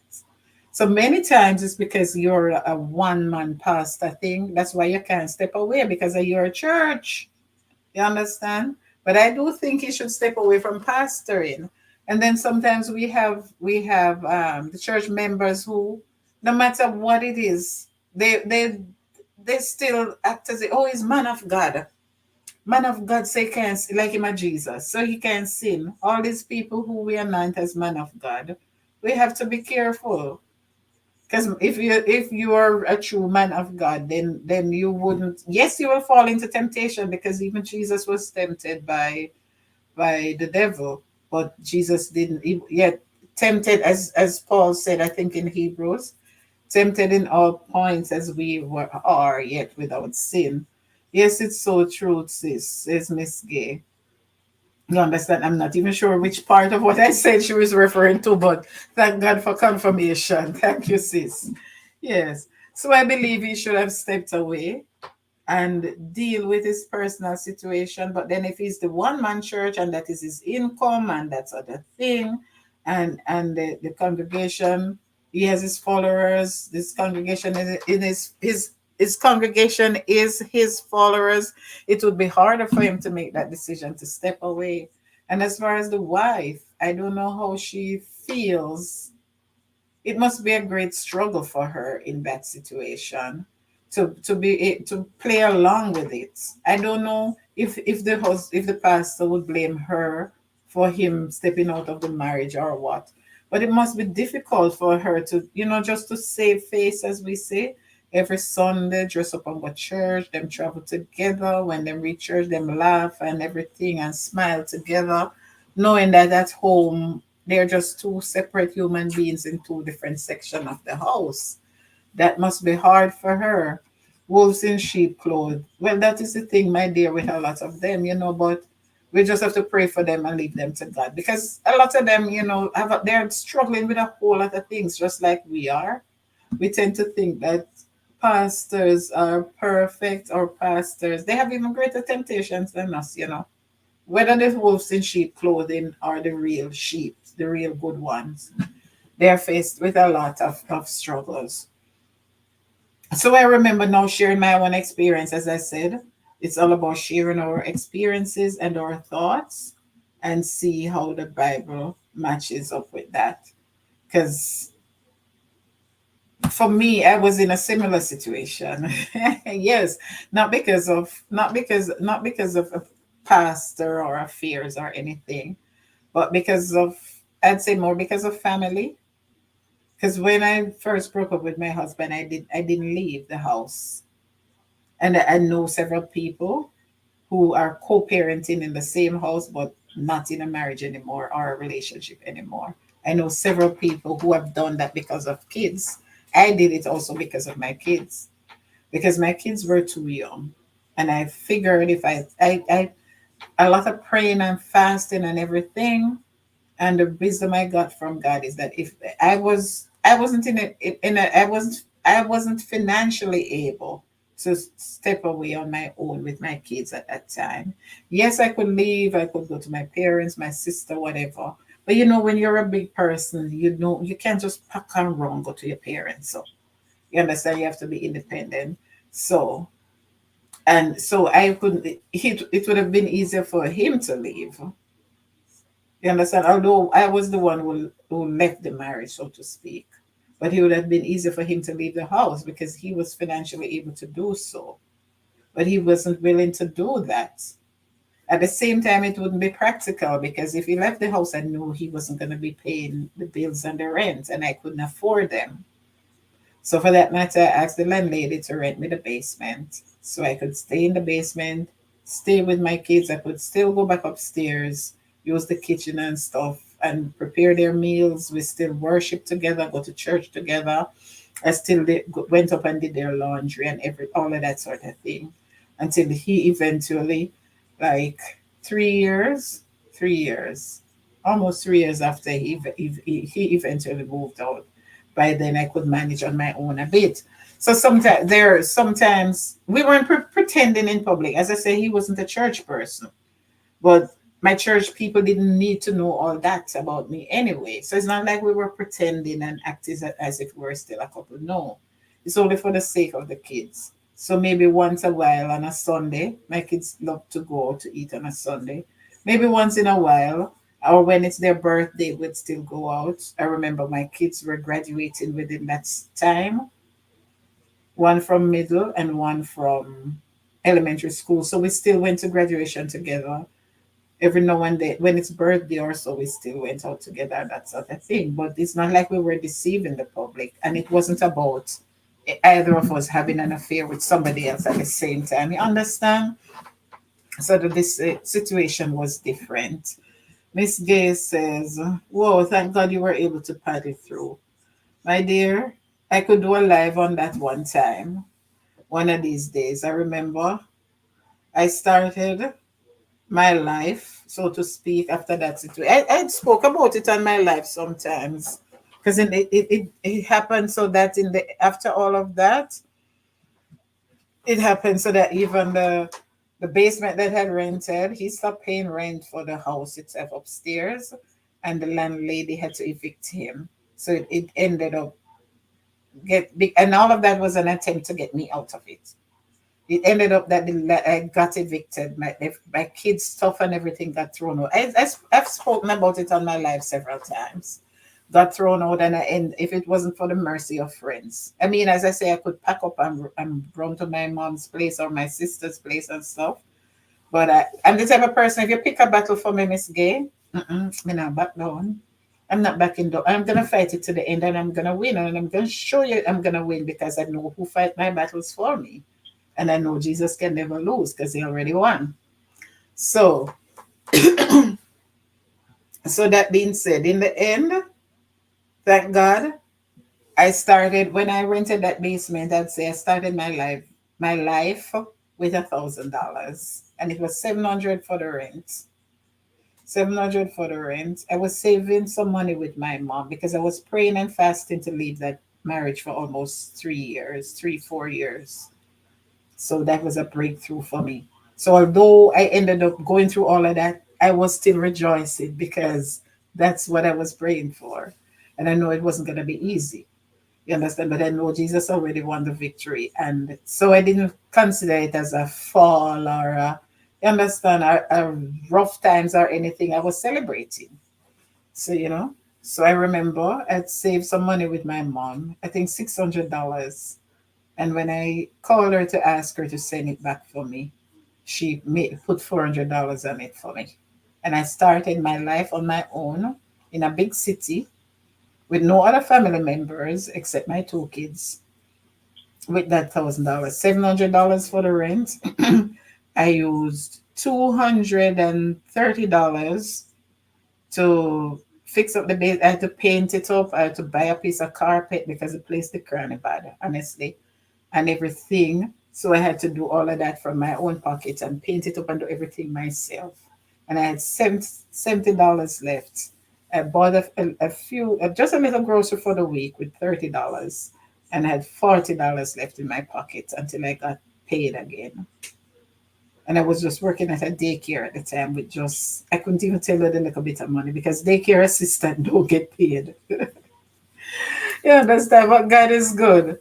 God is good. Victory in Jesus, my Savior forever. He sought me and bought me with his redeeming blood. He loved me ere I knew him, and all my love is due him. He plunged me to victory beneath the cleansing flood. Hallelujah. Hallelujah. Thank you, Jesus. Yes, my dear. So that was what it is. I don't know if anybody want to join the discussion. I'm going to drop the link. I'm almost at 2 hours, so I'm not staying much longer. Please, guys, my video that I put out last week about the upcoming eclipse and prophecy in America, whether there's anything prophetic about it for America, you can watch that video. And the one I did the week before about the 10 richest men in the Bible, please watch those videos. So as I said, now everything we discuss here, we use the Bible as our rule of faith. This is not a Bible study, it's just a discussion. You understand? But there are similar cases in the Bible, we didn't know. Did anyone know that anybody can think of in the Bible, whether you're on Facebook or you're watching me or you're joining me on YouTube? Can you think of any case in the Bible where any things like these happen? You can put it in the chat. Or if you watch this video after it's uploaded, there's a comment section below. You can comment your feedback there, right? In the Bible, remember, I can think of 2 cases offhand. Remember with Hannah, that's Samuel's mother. When Hannah couldn't have any children, Her husband, what was her husband's name? Elkanah, or however it's pronounced. And she couldn't, poor Hannah couldn't have any children. I don't even remember their ages. And this man went and took himself a wife. And I'd have to say in the church, because it wasn't church like we knew it then, but Israel was one religion. All right. So we can think of it as one church. Israel was one religion. And then they, based on what God had commanded them, they weren't supposed to go and take wives or husbands from heathen nation. Remember, like Samson did it, and that's how Delilah got to cut off his hair. He lost his strength. He ended up lost his sight. He lost his life. The temple. They lost the temple and all of that and something. So they weren't supposed to um, be unequally yoked or marry other religions, other heathen nations. So in Hannah and Elkanah's case, we can say it was in the church, right? Not church as we know it today, but in their own Jewish religion. Not Jew, because they weren't a Jew yet. They were just called Israel. They were Israelites. But when Hannah couldn't have any children, that's what Elkanah did. He went and looked at next woman in the church. Because him couldn't just be as much as him the love Hannah. You understand? He went and looked at another woman right there in the church. He went and had an affair with another woman. And poor Hannah was praying, praying, praying, month after month after month, and said, Lord, please just bless my womb. Just bless me with a child. Because this every day, I don't remember if anybody remember the side chick, the mistress name, put it in the chat. I didn't remember to look up the Bible story, look it up in the Bible before. So I don't remember her name. And this lady would be laughing at her. Can you imagine? Can you imagine? Your husband is having an affair with another church member, and all she does is taunt you and tease you because you cannot have any kids. And the worst thing is, how did she know that you can't have kids unless you're your own husband tell her that? And that is the thing with some of these men. Oh, she can cook. She's not good in bed. She nasty. She nagging, nagging. They tell the woman so many negative things about the wife. And suddenly, everything that this wife is not is what this mistress is. Yeah, man, she are the best cook. She's the best person in bed.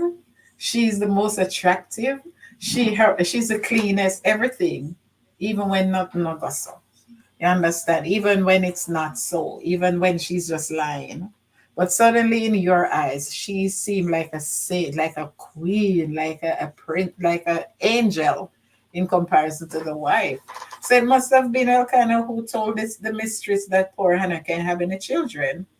And that lady would taunt poor. I can imagine in Jamaica would say, "Don't in a Hannah soul case." Every day she'd just be bugging and taunting poor Hannah about it. So Hannah kept praying and praying and said, Lord, just bless me with a child. And guess what? Hannah would go to the temple, to the sanctuary to pray. And Eli was the priest at that time. Eli was the high priest. Because remember in those days, they had one high priest and 24 serving priests. The high priest is the only one who could go into the holy place. And on the Day of Atonement, once per year, he is the one who atone on all Israel's behalf. But the 24 elders are 24 serving priests. Those are the day-to-day priests, where every day if you sin and you bring your offering, you bring your pigeon or your dove if you're poor. If you're rich, you bring your sheep or your goat. Those are the 24 priests who would offer you have to slaughter the animal yourself, and those were the priests who offered the sacrifice on your behalf. So Eli was the high priest at the time.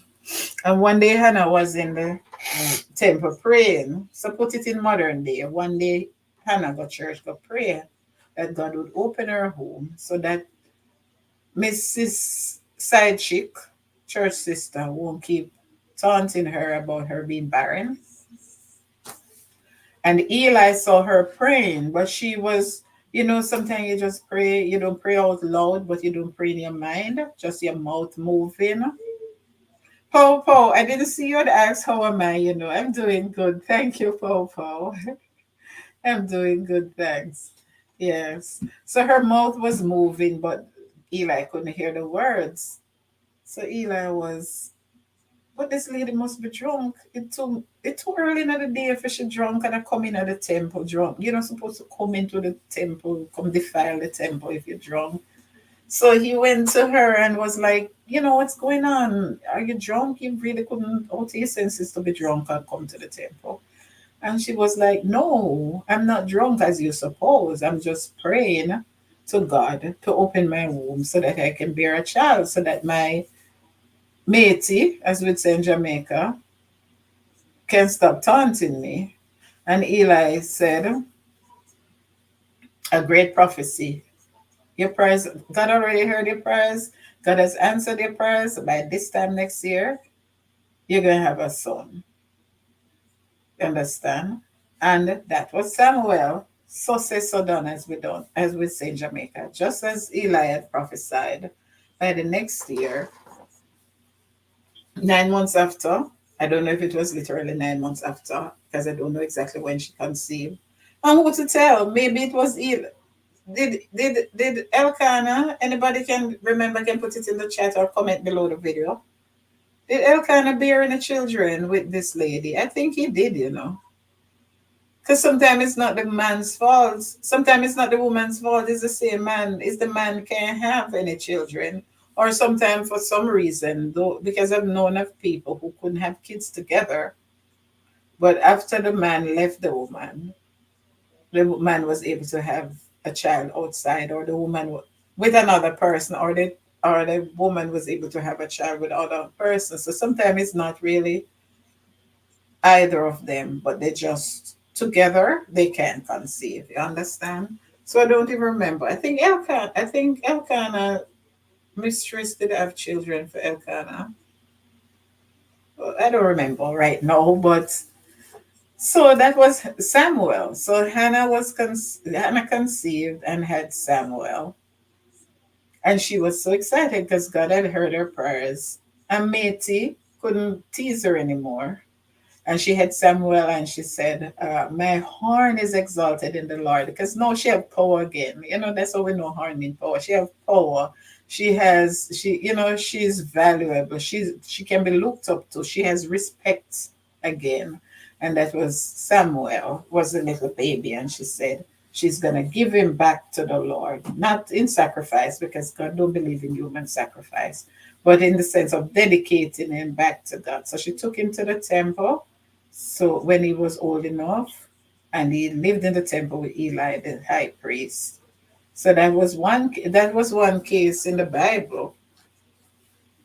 So we see that based on that record in the Bible with Hannah, if you are the wife or even the husband, if you are the wife in a situation like this where the husband is having an affair with another church member, don't just that is showing us, don't just throw in the towel and give up, because it might be a legitimate reason like that, like you can't have a child or whatever, you understand, but don't just give it. If you know that that is the husband that God meant for you, and you have the hope, you trust in God enough, and you have the faith that God will answer your prayer. God will answer your prayer. So we were talking about divorce up top, about divorce earlier on, about like divorcing for simple things like the toilet seat. The husband refused to put on the toilet seat. So it's not like for any and everything that we're just going divorce.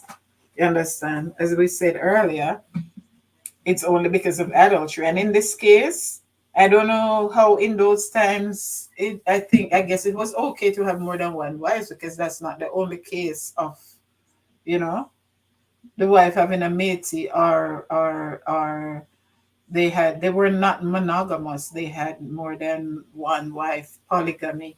I don't know if it was how God feels about it. I honestly have never studied that out. Right? So if you believe that that is the husband for you or the wife for you, don't just throw in the towel.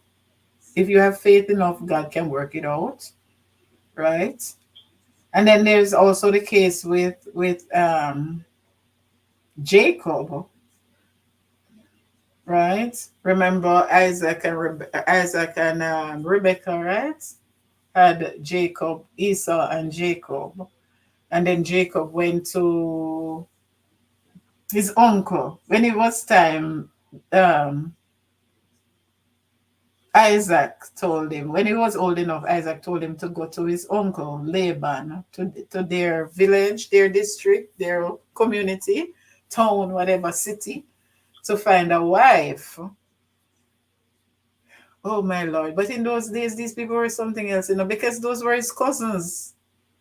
So when he went, Laban had two sisters, two daughters, Leah and why am I forgetting everything tonight? Leah, what was Leah's sister's name? Somebody put it in the chat if you remember. Rebecca was his mom. Let me look it up. I'm not supposed to forget something like that. What was the sister? Rachel. Yeah, Rachel and Leah. And yeah, as soon as I started typing, it came back to me. Rachel and Leah, right? And I don't remember which one was the oldest one, the older one. I don't remember. But in those days, in Bible time, and even in some cultures, I think some African cultures too. And I don't know if you're from another region where this is. Can I tell you, says Miss Gay? You know, if you're from a region where this happens, let me know in the chat or when you watch this video after. There are some countries today, some societies, and in Bible time back then, the older sister had to get married first, right? So I can't remember if Rachel was the older or Leah. Somebody have to remind me. So Jacob was in love with the younger sister. Him fall in love with the youngest. She was everything, everything. But his uncle, their father, which was his uncle, because remember tell you this I don't know how God see it, whether God saw it as incest then, but these were his cousins. So Laban, the dad said, all right, serve me 5 years. Serve me 7 years. Sorry, guys. Serve me 7 years and you will get her as your wife. Remember that was the youngest one that he loved. So Jacob feel good now. 7 years not coming like nothing to him, because at the end of it, he's gonna get his bride, his beautiful wife, who is like an angel to him. But see how Laban tricky fine now. At the end of the 7 years, Laban tricked him and said, no, you can't marry the younger one because the older one have to get married first. So he gave Jacob the older sister and said, serve 7 years more for the younger one. But because he loved her that much, he served again. And he ended up with the two sisters as wife. So you can imagine in the church, you married to one sister, you're having an affair with the other sister. Or in this case, it wasn't an affair, married to both sisters. It so happened that the one have children and the other one couldn't have no children as yet. So when the sister having children every minute, that maybe like every 2 years, I don't really know how old they were, the 12 tribes of Israel, as the Bible refers to them. The sister who couldn't have no children say, all right, take my maid, my handmaid, to wife, meaning go sleep with her and have children on my behalf, just like Sarah and Hagar, surrogate wife, surrogate mother, I mean. And in the end, that sister who was having children gave Jacob his maid as well. And then last now, she had Joseph. I think Joseph, she had Joseph and Benjamin or so. And Benjamin was the last one, and then she died while she was giving birth to Benjamin. I don't want to look up the story, guys. Let me look it up. Let me tell you where in the Bible. Because I don't remember all the details. And when it comes to the word of God, I don't want to lie. Rachel and Rebecca and Jacob. Let me look it up and tell you where in the Bible. Genesis 29. All right, guys, so you can go read it for yourself. Let me put it in the chat. Genesis 29. And it helps to read a few chapters before and a few chapters after. Let me type it over here on Facebook as well. Genesis. Right. So in the end, he ended up having kids with two sisters, and both of them made. So in that sense, you could say, using Israel at the time as the church. So you in the church, and you your wife is in the church, and you're also married to your wife's sister in the same church, and have children with the two of them maid, like you're having an affair with the two of them maid or helper, as we say today, in the same church. So when you see, like Solomon say in the book of Ecclesiastic, there's nothing new under the sun. That's why I tell you, outside the Bible, we don't need no newspaper, we don't need no Netflix, we don't need no CNN, because everything is right there. The news is there, more current than CNN, because the Bible predicts the things before they happen in prophecy. The news is there. Netflix is there. The best movie, drama, romance, crime, war show. Oh, where you talk, man. It's all right there. It's all right there in the Bible, my dear. So it's not a new phenomenon. It happened in Bible times, in the church of the day. It wasn't called a church then, but Israel was God's church at the time. So that's why when I said the church of the day, that's what I mean. It happened. Those are two cases. Miss Gay said true, so true. Yes, Miss Gay, everything we need is right there in the Bible. It's just that some people like the language, they find it hard to read, but I still prefer my old time English in the King James Version. And so some of us would read and we don't understand. Sometimes we find it boring and so, but everything we need is right there. Nothing new under the sun. Solomon knew what he was saying when he said that. Everything is the Bible, love and hate. Everything, my dear. Everything. War, show, love, soap opera. Because of them my prime time soap opera. Young and the Restless and all them, where the others did name, can't catch these things. Reality show. Oh, where you talk, man. Reality show in there. Everything is in there. Politics in there. Election in there. Because remember when they even have to cast lots to choose.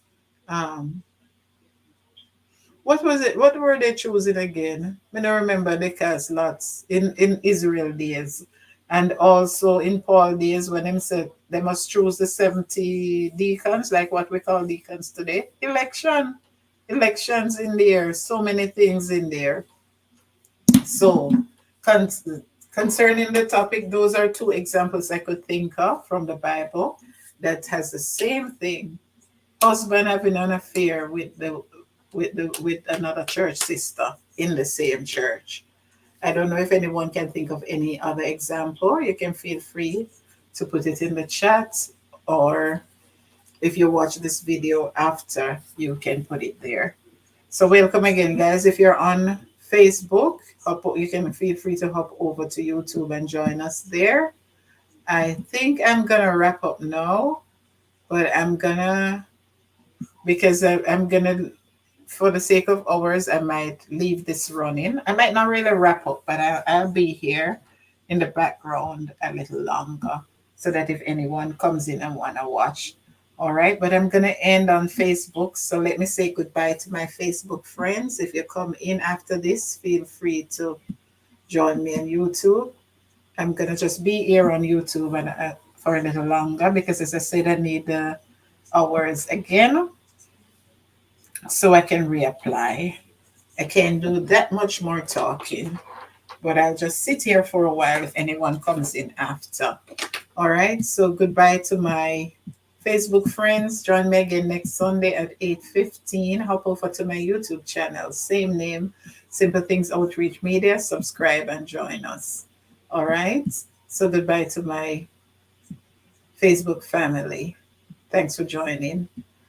All right, over here on YouTube, I'm gonna stay a little longer. Okay, but the discussion is ended really. But if anyone comes in after this and they want to comment in the chat, that's fine. So I want to thank you all for joining me. You're not obligated to stay with me because I know it's late.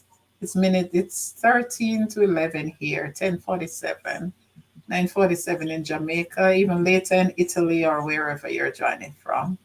So if you go, you can leave it running for a while, please. I need a double H. I'm just gonna be here if anyone else comes in after this. Thank you so much for joining. God bless you all.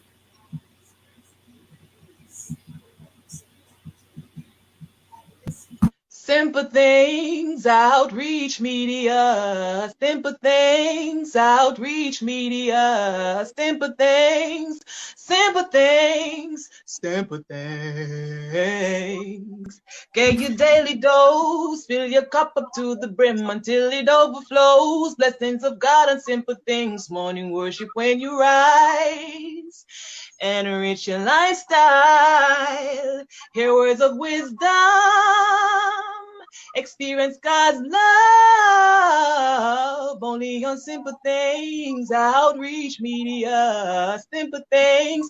Outreach media. Simple things. Simple things. Simple things. And remember to like and subscribe. Hit the notification bell and experience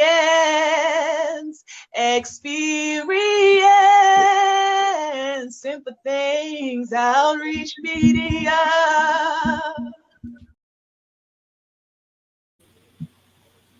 Yes, guys, thank you so much. I'm gonna stay a little longer. Everything is in the back, okay?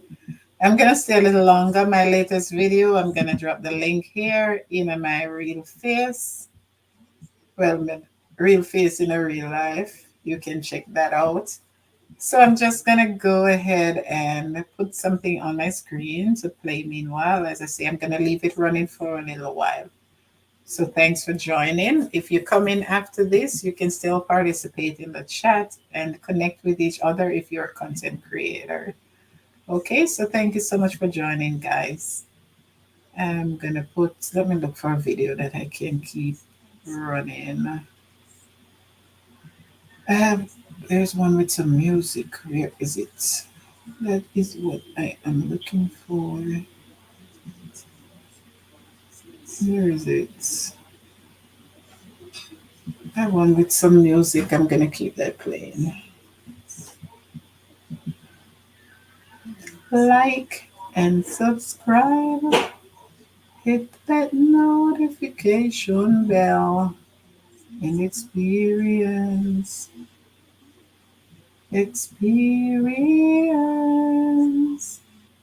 simple things. Outreach Media. I can't find a video. What am I looking for? You know, and I said I would just play that. Just one with some gospel music. That's what I'm looking for. You can find it, so I'm just gonna put this Bible story one instead. Okay, this is it. So let me share my screen.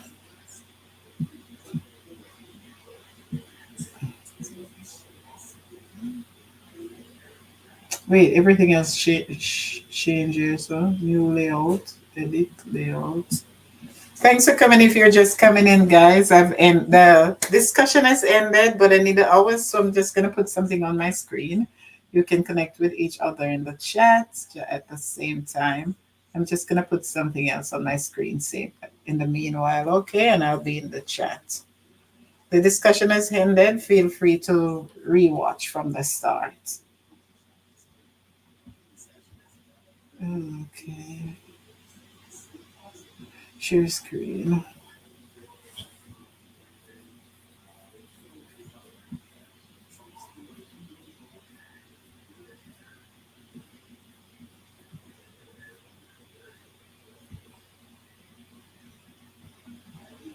Let me load this and leave it plain.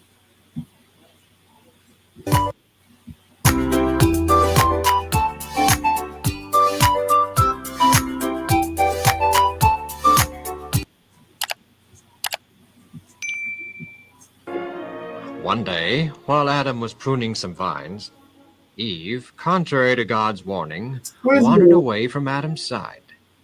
Before she realized it, she was in the very center of the garden, looking up at the fruit of the tree of knowledge of good and evil. Oh, what beautiful, delicious-looking fruit. I wonder why God forbade us to eat it.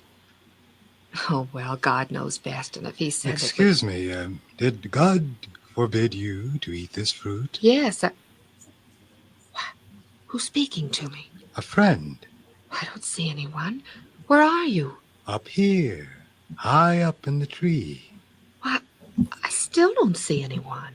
Don't you see a serpent?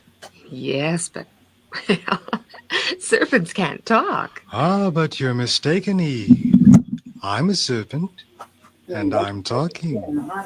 Oh, but Eve, tell me, did God really forbid you to eat the fruit of this tree? Yes. Oh, why? If we eat that fruit, we'll die. God told you that? Yes.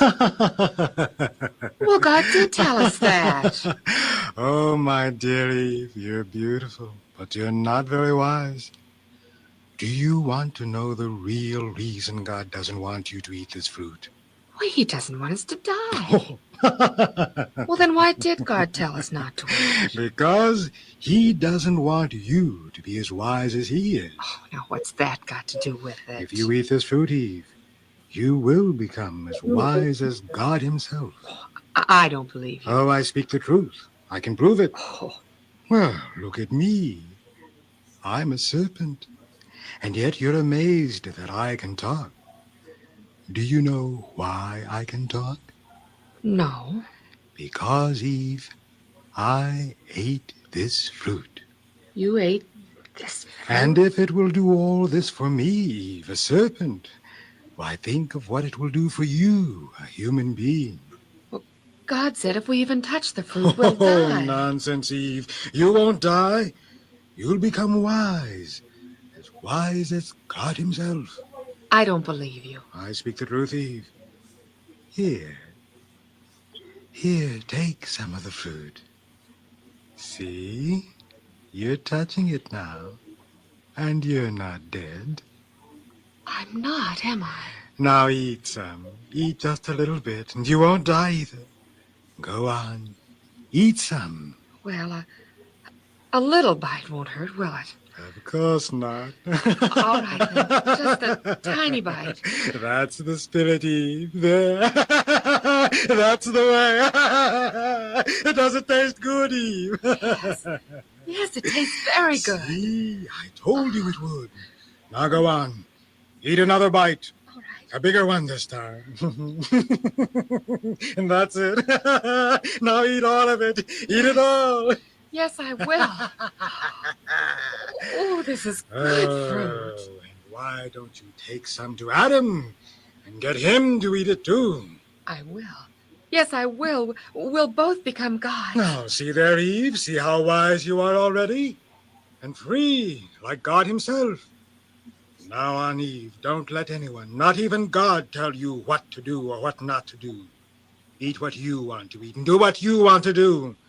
You're wise now, and you can rule your own life. Oh, serpent, I'm so happy. I'm going to take some of this fruit to Adam. Good. Oh, but please don't leave. I won't. I want Adam to come back and meet you. Oh, don't worry, Eve. Adam will meet me many a time.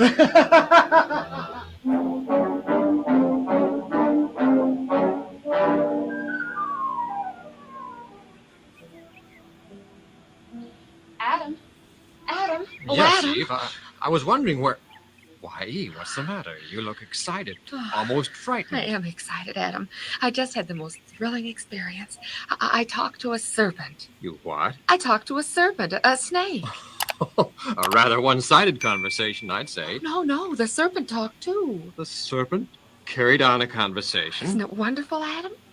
Eve, what have you done? Tell me exactly what happened. Well, I was standing there under the tree of the knowledge of good and evil when all The at tree once of the knowledge of good and evil. Eve, what have you done? talked to a serpent. He was up in the tree, and I... Eve, he must be the enemy God warned us about. He's our friend, Adam. He said so. Eve, did you eat the forbidden fruit? Eve, What? did you eat the forbidden fruit? Yes. Yes, I did. No. No, Eve, you didn't. You couldn't. I did. And I'm not dead either. I'm not going to die. The serpent said I wouldn't. He is the enemy God warned us about. Nonsense. Here, Adam, I brought some of the fruit for you. Eat it, and together we'll become gods. No, Eve, I can't eat it. We'd die. We'd both die. I've already eaten it, haven't I? And I'm not dead. Oh, please, Adam. No. If you love me, you'll eat it. I do love you, Eve. I love you very much. But I cannot disobey God. You love God more than you do me. Oh, Eve, don't be ridiculous. I do Ridiculous? You don't love me or you wouldn't talk to me like that, Adam. Eve. All right. Give me the fruit. I'll eat it. Together we'll die. Together we'll become gods, Adam. Together we will die. It tastes good. It's very good. I told you. Maybe you're right. Maybe this fruit will make us like gods. Oh, Adam, isn't it wonderful? Oh, yes. Yes, Eve. No, it can't be true. Oh, Eve, we have sinned. And God will punish us. Don't be absurd, Adam. Eve, God's presence has already left us. Feel the air. It's becoming chilly, cold. Oh, Adam. Adam, I'm afraid. Look, even the robe of light has left us. Oh, Adam, what do we do? I don't know, Eve. You should have thought about that before you ate the fruit. Are you blaming me for this? I'm blaming no one. It's your fault. You let me go near that tree. I let you go. Yes. You sneaked away when I wasn't looking. I did not. You did. I did not. You did, and furthermore, if you had any sense, you wouldn't have been fooled by a serpent. So now I don't have any sense. That's right. Don't you dare yell at me, Adam. Who's yelling? You are. I am not. And you're mean to me. I am mean to you. I wish I were dead. Dead? Well, Oh, Eve. See what sin has already done to us. We're quarreling and fighting. Yes, you are quarreling, aren't you? It's the serpent, Adam. Yes, it's I, Eve. Get out. You have no right in this garden. I have every right, Adam. I'm the prince of this world, and I intend I am the prince of this world. Oh, you were, Adam, you were. But when you yielded to me by eating the forbidden fruit, you yielded to my superiority. You lost dominion of this earth, and I took over.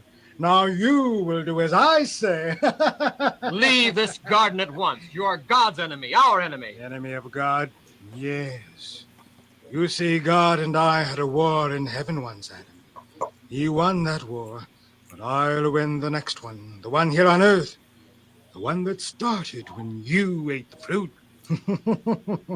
And someday I shall rule from God's throne, master of the universe. Yes, I'm God's enemy. Leave this garden. I command you to leave. I command, and you obey. In the name of God, I command you to leave. No, don't say that. Don't use that name around me. I don't like it. I can't stand it. In the name of God, leave this garden at once. All right, Adam. I'll leave, but I'll be back. Plenty of time. Adam, I'm afraid. We have need to be afraid, Eve. But let's always remember, if we call on God, we can overcome the adversary, just as we now overcame him. Look at these flowers, Adam. They're not pretty like they were. They've withered and died. Will this death happen to us? The penalty of sin is death.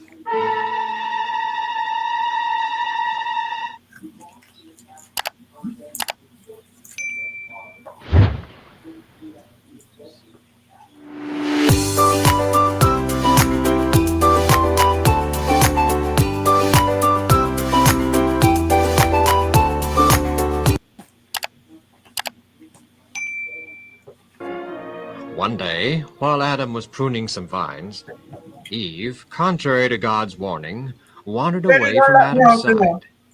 Before she realized it, she was in the very center of the garden, looking up at the fruit of the tree of knowledge of good and evil. Oh, what beautiful, delicious-looking fruit. I wonder why God forbade us to eat it. Oh, well, God knows best, and if he said Excuse me, did God forbid you to eat this fruit? Yes. What? Who's speaking to me? A friend. I don't see anyone. Where are you? Up here, high up in the tree. What? I still don't see anyone. Don't you see a serpent? Yes, but well, serpents can't talk. Ah, but you're mistaken, Eve. I'm a serpent, and I'm talking. Oh, but Eve, tell me, did God really forbid you to eat the fruit of this tree? Yes. Oh, why? If we eat that fruit, we'll die. God told you that? Yes. Well, God did tell us that. Oh, my dear Eve, you're beautiful, but you're not very wise.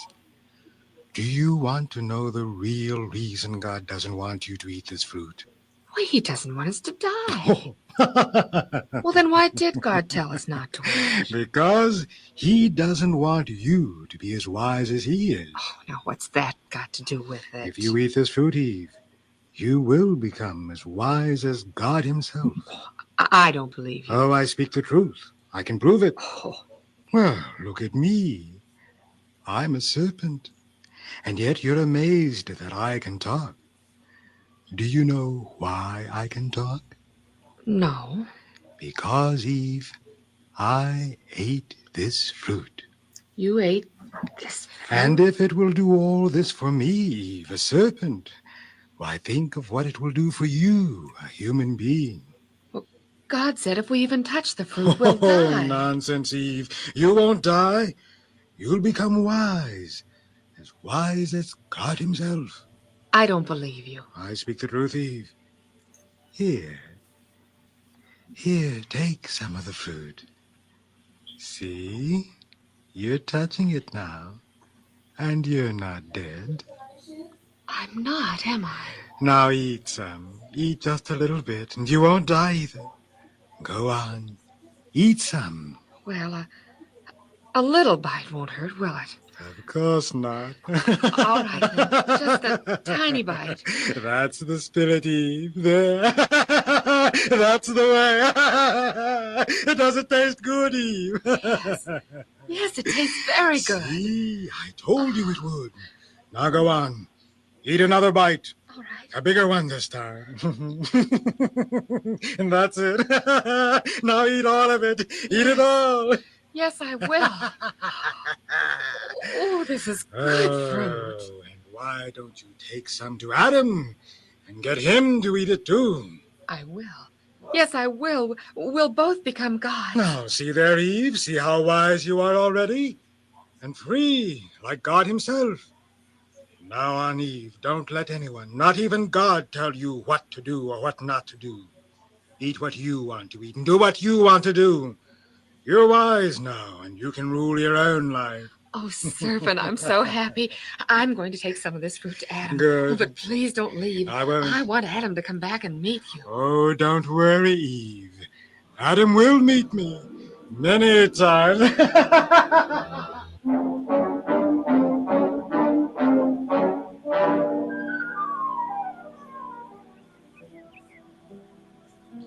Adam?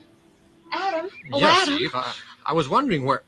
Why, Eve, what's the matter? You look excited, almost frightened. I am excited, Adam. I just had the most thrilling experience. I talked to a serpent. You what? I talked to a serpent, a snake. A rather one-sided conversation, I'd say. No, the serpent talked too. The serpent carried on a conversation. Isn't it wonderful, Adam? Eve, what have you done? Tell me exactly what happened. Well, I was standing there under the tree of the knowledge of good and evil when all The at once tree of the knowledge of good and evil. Eve, what have you done? talked to a serpent. He was up in the tree, Eve, and I... he must be the enemy God warned us about. He's our friend, Adam. He said so. Eve, did you eat the forbidden fruit? Eve. What?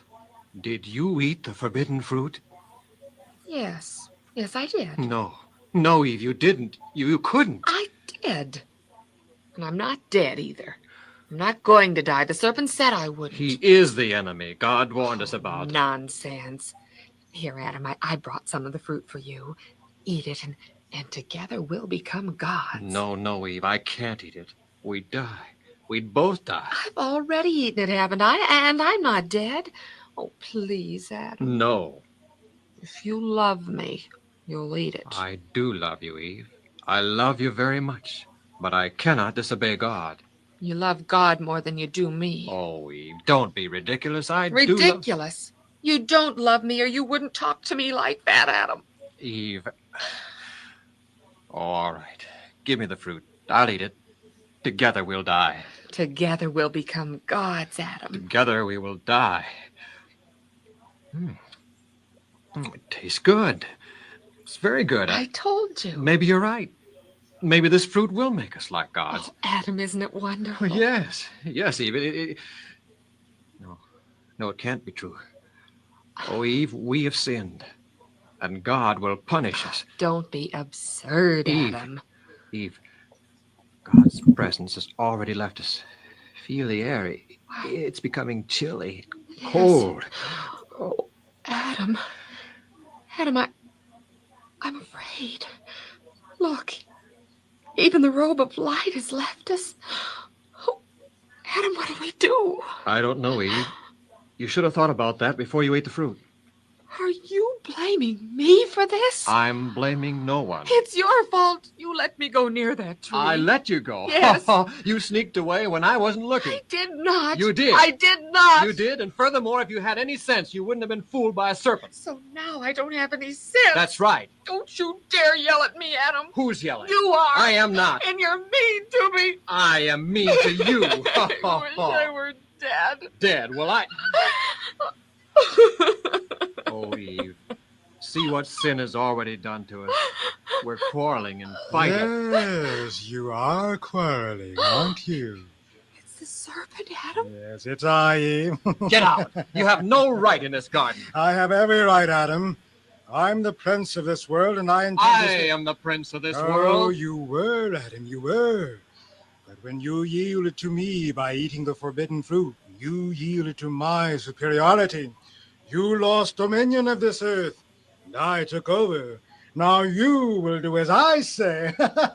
Leave this garden at once. You are God's enemy, our enemy. Enemy of God? Yes. You see, God and I had a war in heaven once, Adam. He won that war, but I'll win the next one, the one here on earth, the one that started when you ate the fruit. And someday I shall rule from God's throne, master of the universe. Yes, I'm God's enemy. Leave this garden. I command you to leave. I command, and you obey. In the name of God, I command you to leave. No, don't say that. Don't use that name around me. I don't like it. I can't stand it. In the name of God, leave this garden at once. All right, Adam. I'll leave, but I'll be back. Plenty of time. Adam, I'm afraid. We have need to be afraid, Eve. But let's always remember, if we call on God, we can overcome the adversary, just as we now overcame him. Look at these flowers, Adam. They're not pretty like they were. They've withered and died. Will this death happen to us? The penalty of sin is death.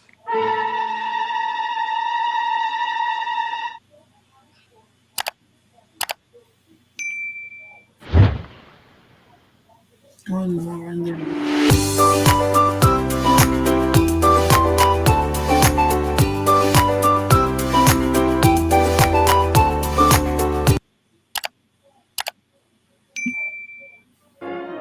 One day, while Adam was pruning some vines, Eve, contrary to God's warning, wandered away from Adam's side. Before she realized it, she was in the very center of the garden, looking up at the fruit of the tree of knowledge of good and evil. Oh, what beautiful, delicious-looking fruit. I wonder why God forbade us to eat it. Oh, well, God knows best, and if he said Excuse me, did God forbid you to eat this fruit? Yes. Who's speaking to me? A friend. I don't see anyone. Where are you? Up here, high up in the tree. Why, I still don't see anyone. Don't you see a serpent? Yes, but well, serpents can't talk. Ah, but you're mistaken, Eve. I'm a serpent, and I'm talking. Oh, but Eve, tell me, did God really forbid you to eat the fruit of this tree? Yes. Oh, why? If we eat that fruit, we'll die. God told you that? Yes. Well, God did tell us that. Oh, my dear Eve, you're beautiful, but you're not very wise. Do you want to know the real reason God doesn't want you to eat this fruit? Well, he doesn't want us to die. Well, then why did God tell us not to eat? Because he doesn't want you to be as wise as he is. Oh, now what's that got to do with it? If you eat this fruit, Eve, you will become as wise as God himself. I don't believe you. Oh, I speak the truth. I can prove it. Oh. Well, look at me. I'm a serpent. And yet you're amazed that I can talk. Do you know why I can talk? No. Because, Eve, I ate this fruit. You ate this fruit? And if it will do all this for me, Eve, a serpent, why, think of what it will do for you, a human being. Well, God said if we even touch the fruit, we'll die. Oh, nonsense, Eve. You won't die. You'll become wise as God himself. I don't believe you. I speak the truth, Eve. Here, take some of the fruit. See? You're touching it now. And you're not dead. I'm not, am I? Now eat some. Eat just a little bit, and you won't die either. Go on. Eat some. Well, a little bite won't hurt, will it? Of course not. All right, then. Just a tiny bite. That's the spirit, Eve. There. That's the way. Does it taste good, Eve? Yes. Yes, it tastes very good. See, I told you it would. Now go on. Eat another bite. All right. A bigger one this time. And that's it. Now eat all of it. Eat it all. Yes, I will. Oh, this is good fruit. And why don't you take some to Adam and get him to eat it too? I will. Yes, I will. We'll both become gods. Now, see there, Eve. See how wise you are already? And free, like God himself. Now on, Eve, don't let anyone, not even God, tell you what to do or what not to do. Eat what you want to eat and do what you want to do. You're wise now, and you can rule your own life. Oh, serpent, I'm so happy. I'm going to take some of this fruit to Adam. Good. Oh, but please don't leave. I won't. I want Adam to come back and meet you. Oh, don't worry, Eve. Adam will meet me many a time.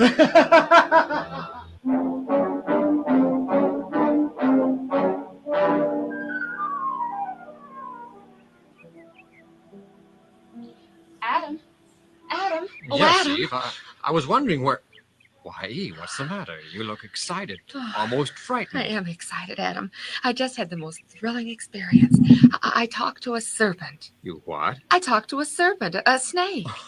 A rather one-sided conversation, I'd say. No, the serpent talked too. The serpent carried on a conversation. Isn't it wonderful, Adam? Eve, what have you done? Tell me exactly what happened. Well, I was standing there under the tree of the knowledge of good and evil when all The at once tree of the knowledge of good and evil. Eve, what have you done? talked to a serpent. He was up in the tree, Eve, and I... he must be the enemy God warned us about. He's our friend, Adam. He said so. Eve, did you eat the forbidden fruit? Eve. What? Did you eat the forbidden fruit? Yes, I did. No, Eve, you didn't. You couldn't. I did. And I'm not dead either. I'm not going to die. The serpent said I wouldn't. He is the enemy God warned us about. Nonsense. Here, Adam, I brought some of the fruit for you. Eat it, and together we'll become gods. No, Eve, I can't eat it. We die. we'd both die. I've already eaten it, haven't I? And I'm not dead. Oh, please, Adam. No, If you love me, you'll eat it. I do love you, Eve. I love you very much, but I cannot disobey God. You love God more than you do me. Oh, Eve, don't be ridiculous. I do love... Ridiculous? You don't love me or you wouldn't talk to me like that, Adam. Eve... Oh, all right. Give me the fruit. I'll eat it. Together we'll die. Together we'll become gods, Adam. Together we will die. It tastes good. It's very good. I told you. Maybe you're right. Maybe this fruit will make us like gods. Oh, Adam, isn't it wonderful? Oh, yes. Yes, Eve. No, it can't be true. Oh, Eve, we have sinned, and God will punish us. Don't be absurd, Adam. Eve, God's presence has already left us. Feel the air. It's becoming chilly, cold. Oh, Adam. Adam, I'm afraid. Look, even the robe of light has left us. Oh, Adam, what do we do? I don't know, Eve. You should have thought about that before you ate the fruit. Are you blaming me for this? I'm blaming no one. It's your fault. You let me go near that tree. I let you go. Yes. You sneaked away when I wasn't looking. I did not. You did. I did not. You did, and furthermore, if you had any sense, you wouldn't have been fooled by a serpent. So now I don't have any sense. That's right. Don't you dare yell at me, Adam. Who's yelling? You are. I am not. And you're mean to me. I am mean to you. I wish I were dead. Dead? Well, Oh, Eve. See what sin has already done to us. We're quarreling and fighting. Yes, you are quarreling, aren't you? It's the serpent, Adam. Yes, it's I, Eve. Get out. You have no right in this garden. I have every right, Adam. I'm the prince of this world, and I intend I am the prince of this world. Oh, you were, Adam, you were. But when you yielded to me by eating the forbidden fruit, you yielded to my superiority. You lost dominion of this earth, and I took over. Now you will do as I say. Leave this garden at once. You are God's enemy, our enemy. Enemy of God? Yes. You see, God and I had a war in heaven once, Adam. He won that war, but I'll win the next one, the one here on earth, the one that started when you ate the fruit. And someday I shall rule from God's throne, master of the universe. Yes, I'm God's enemy. Leave this garden. I command you to leave. I command, and you obey. In the name of God, I command you to leave. No, don't say that. Don't use that name around me. I don't like it. I can't stand it. In the name of God, leave this garden at once. All right, Adam. I'll leave, but I'll be back. Plenty of time. Adam, I'm afraid. We have need to be afraid, Eve. But let's always remember, if we call on God, we can overcome the adversary, just as we now overcame him. Look at these flowers, Adam. They're not pretty like they were. They've withered and died. Will this death happen to us? The penalty of sin is death.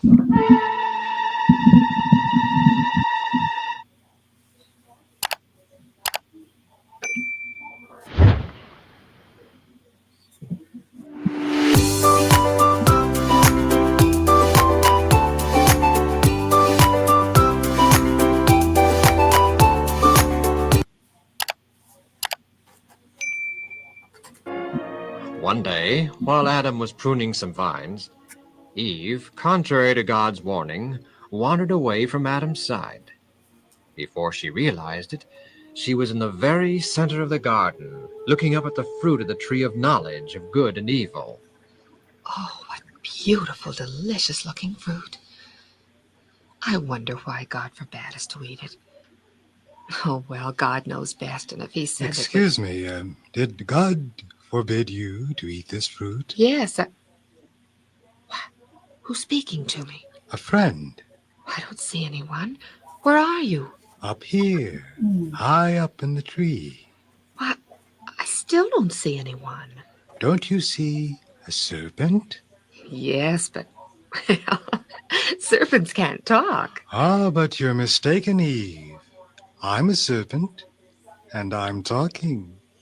Oh, but Eve, tell me, did God really forbid you to eat the fruit of this tree? Yes. Oh, why? If if we eat that fruit, we'll die. God told you that? Yes. Well, God did tell us that. Oh, my dear Eve, you're beautiful, but you're not very wise. Do you want to know the real reason God doesn't want you to eat this fruit? Well, he doesn't want us to die. Well, then why did God tell us not to eat? Because he doesn't want you to be as wise as he is. Oh, now what's that got to do with it? If you eat this fruit, Eve, you will become as wise as God himself. I don't believe you. Oh, I speak the truth. I can prove it. Oh, Well, look at me. I'm a serpent, and yet you're amazed that I can talk. Do you know why I can talk? no. Because, Eve, I ate this fruit. You ate this fruit? And if it will do all this for me, Eve, a serpent, why, think of what it will do for you, a human being. Well, God said if we even touch the fruit, we'll Oh, die. nonsense, Eve. You won't die. You'll become wise as God himself. I don't believe you. I speak the truth, Eve. Here, take some of the fruit. See? You're touching it now. And you're not dead. I'm not, am I?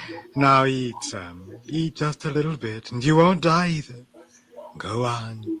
Eat some. Well, a little bite won't hurt, will it? Of course not. All right, then. Just a tiny bite. That's the spirit, Eve. There. That's the way. Does it taste good, Eve? Yes. Yes, it tastes very good. See, I told you it would. Now go on. Eat another bite. All right. A bigger one this time. And that's it. Now eat all of it. Eat it all. Yes, I will. Oh, this is good fruit. And why don't you take some to Adam and get him to eat it too? I will. Yes, I will. We'll both become gods. Now, see there, Eve. See how wise you are already? And free, like God himself. Now on, Eve, don't let anyone, not even God, tell you what to do or what not to do. Eat what you want to eat and do what you want to do. You're wise now, and you can rule your own life. Oh, serpent, I'm so happy. I'm going to take some of this fruit to Adam. Good. But please don't leave. I won't. I want Adam to come back and meet you. Oh, don't worry, Eve. Adam will meet me many a time.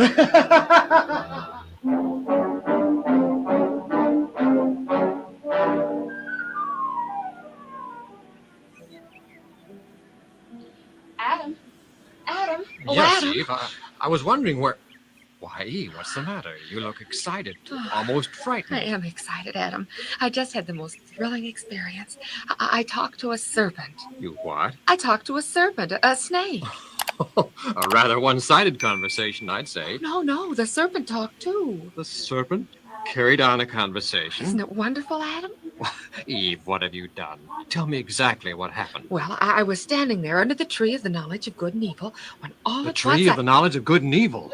Eve, what have you done? talked to a serpent. He was up in the tree, Eve, and I...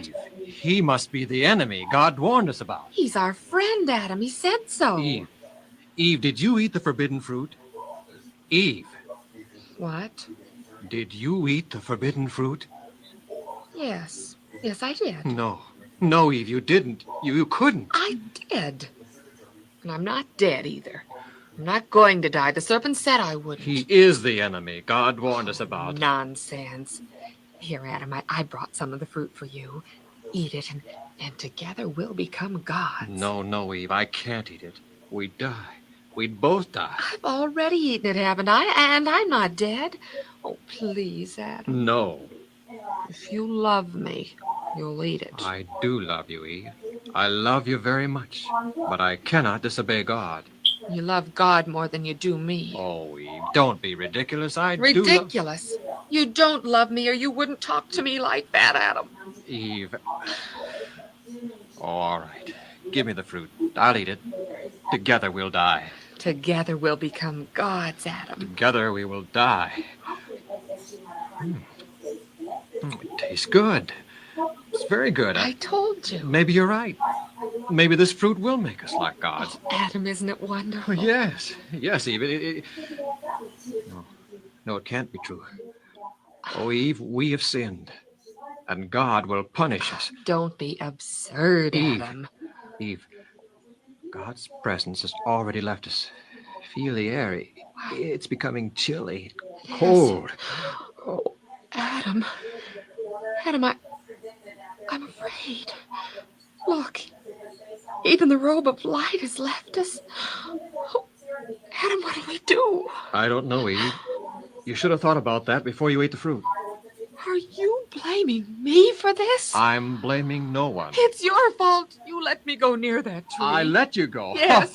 You sneaked away when I wasn't looking. I did not. You did. I did not. You did, and furthermore, if you had any sense, you wouldn't have been fooled by a serpent. So now I don't have any sense. That's right. Don't you dare yell at me, Adam. Who's yelling? You are. I am not. And you're mean to me. I am mean to you. I wish I were dead. Dead? Well, Oh, Eve. See what sin has already done to us. We're quarreling and fighting. Yes, you are quarreling, aren't you? It's the serpent, Adam. Yes, it's I, Eve. Get out. You have no right in this garden. I have every right, Adam. I'm the prince of this world, and I intend I am the prince of this world. Oh, you were, Adam, you were. But when you yielded to me by eating the forbidden fruit, you yielded to my superiority. You lost dominion of this earth, and I took over. Now you will do as I say. Leave this garden at once. You are God's enemy, our enemy. Enemy of God? Yes. You see, God and I had a war in heaven once, Adam.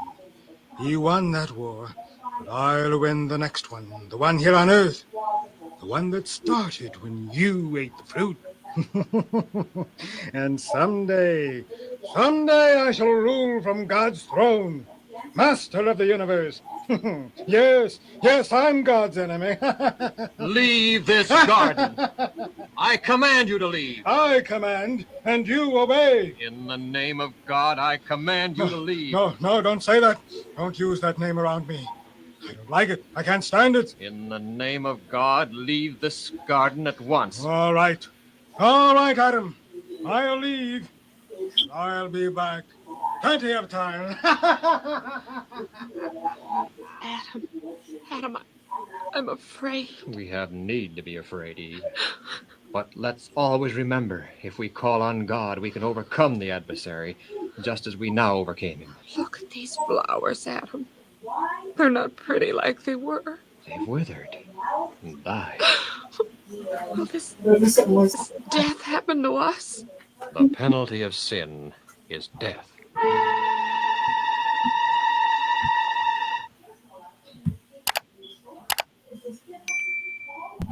Simple things, Outreach Media. Simple things, Outreach Media. Simple things, simple things, simple things. Get your daily dose, fill your cup up to the brim until it overflows. Blessings of God and simple things. Morning worship when you rise. Enrich your lifestyle. Hear words of wisdom. Experience God's love. Only on Simple Things, Outreach Media. Simple Things, Outreach Media. Simple things, simple things, simple things. And remember to like and subscribe, hit the notification bell, and experience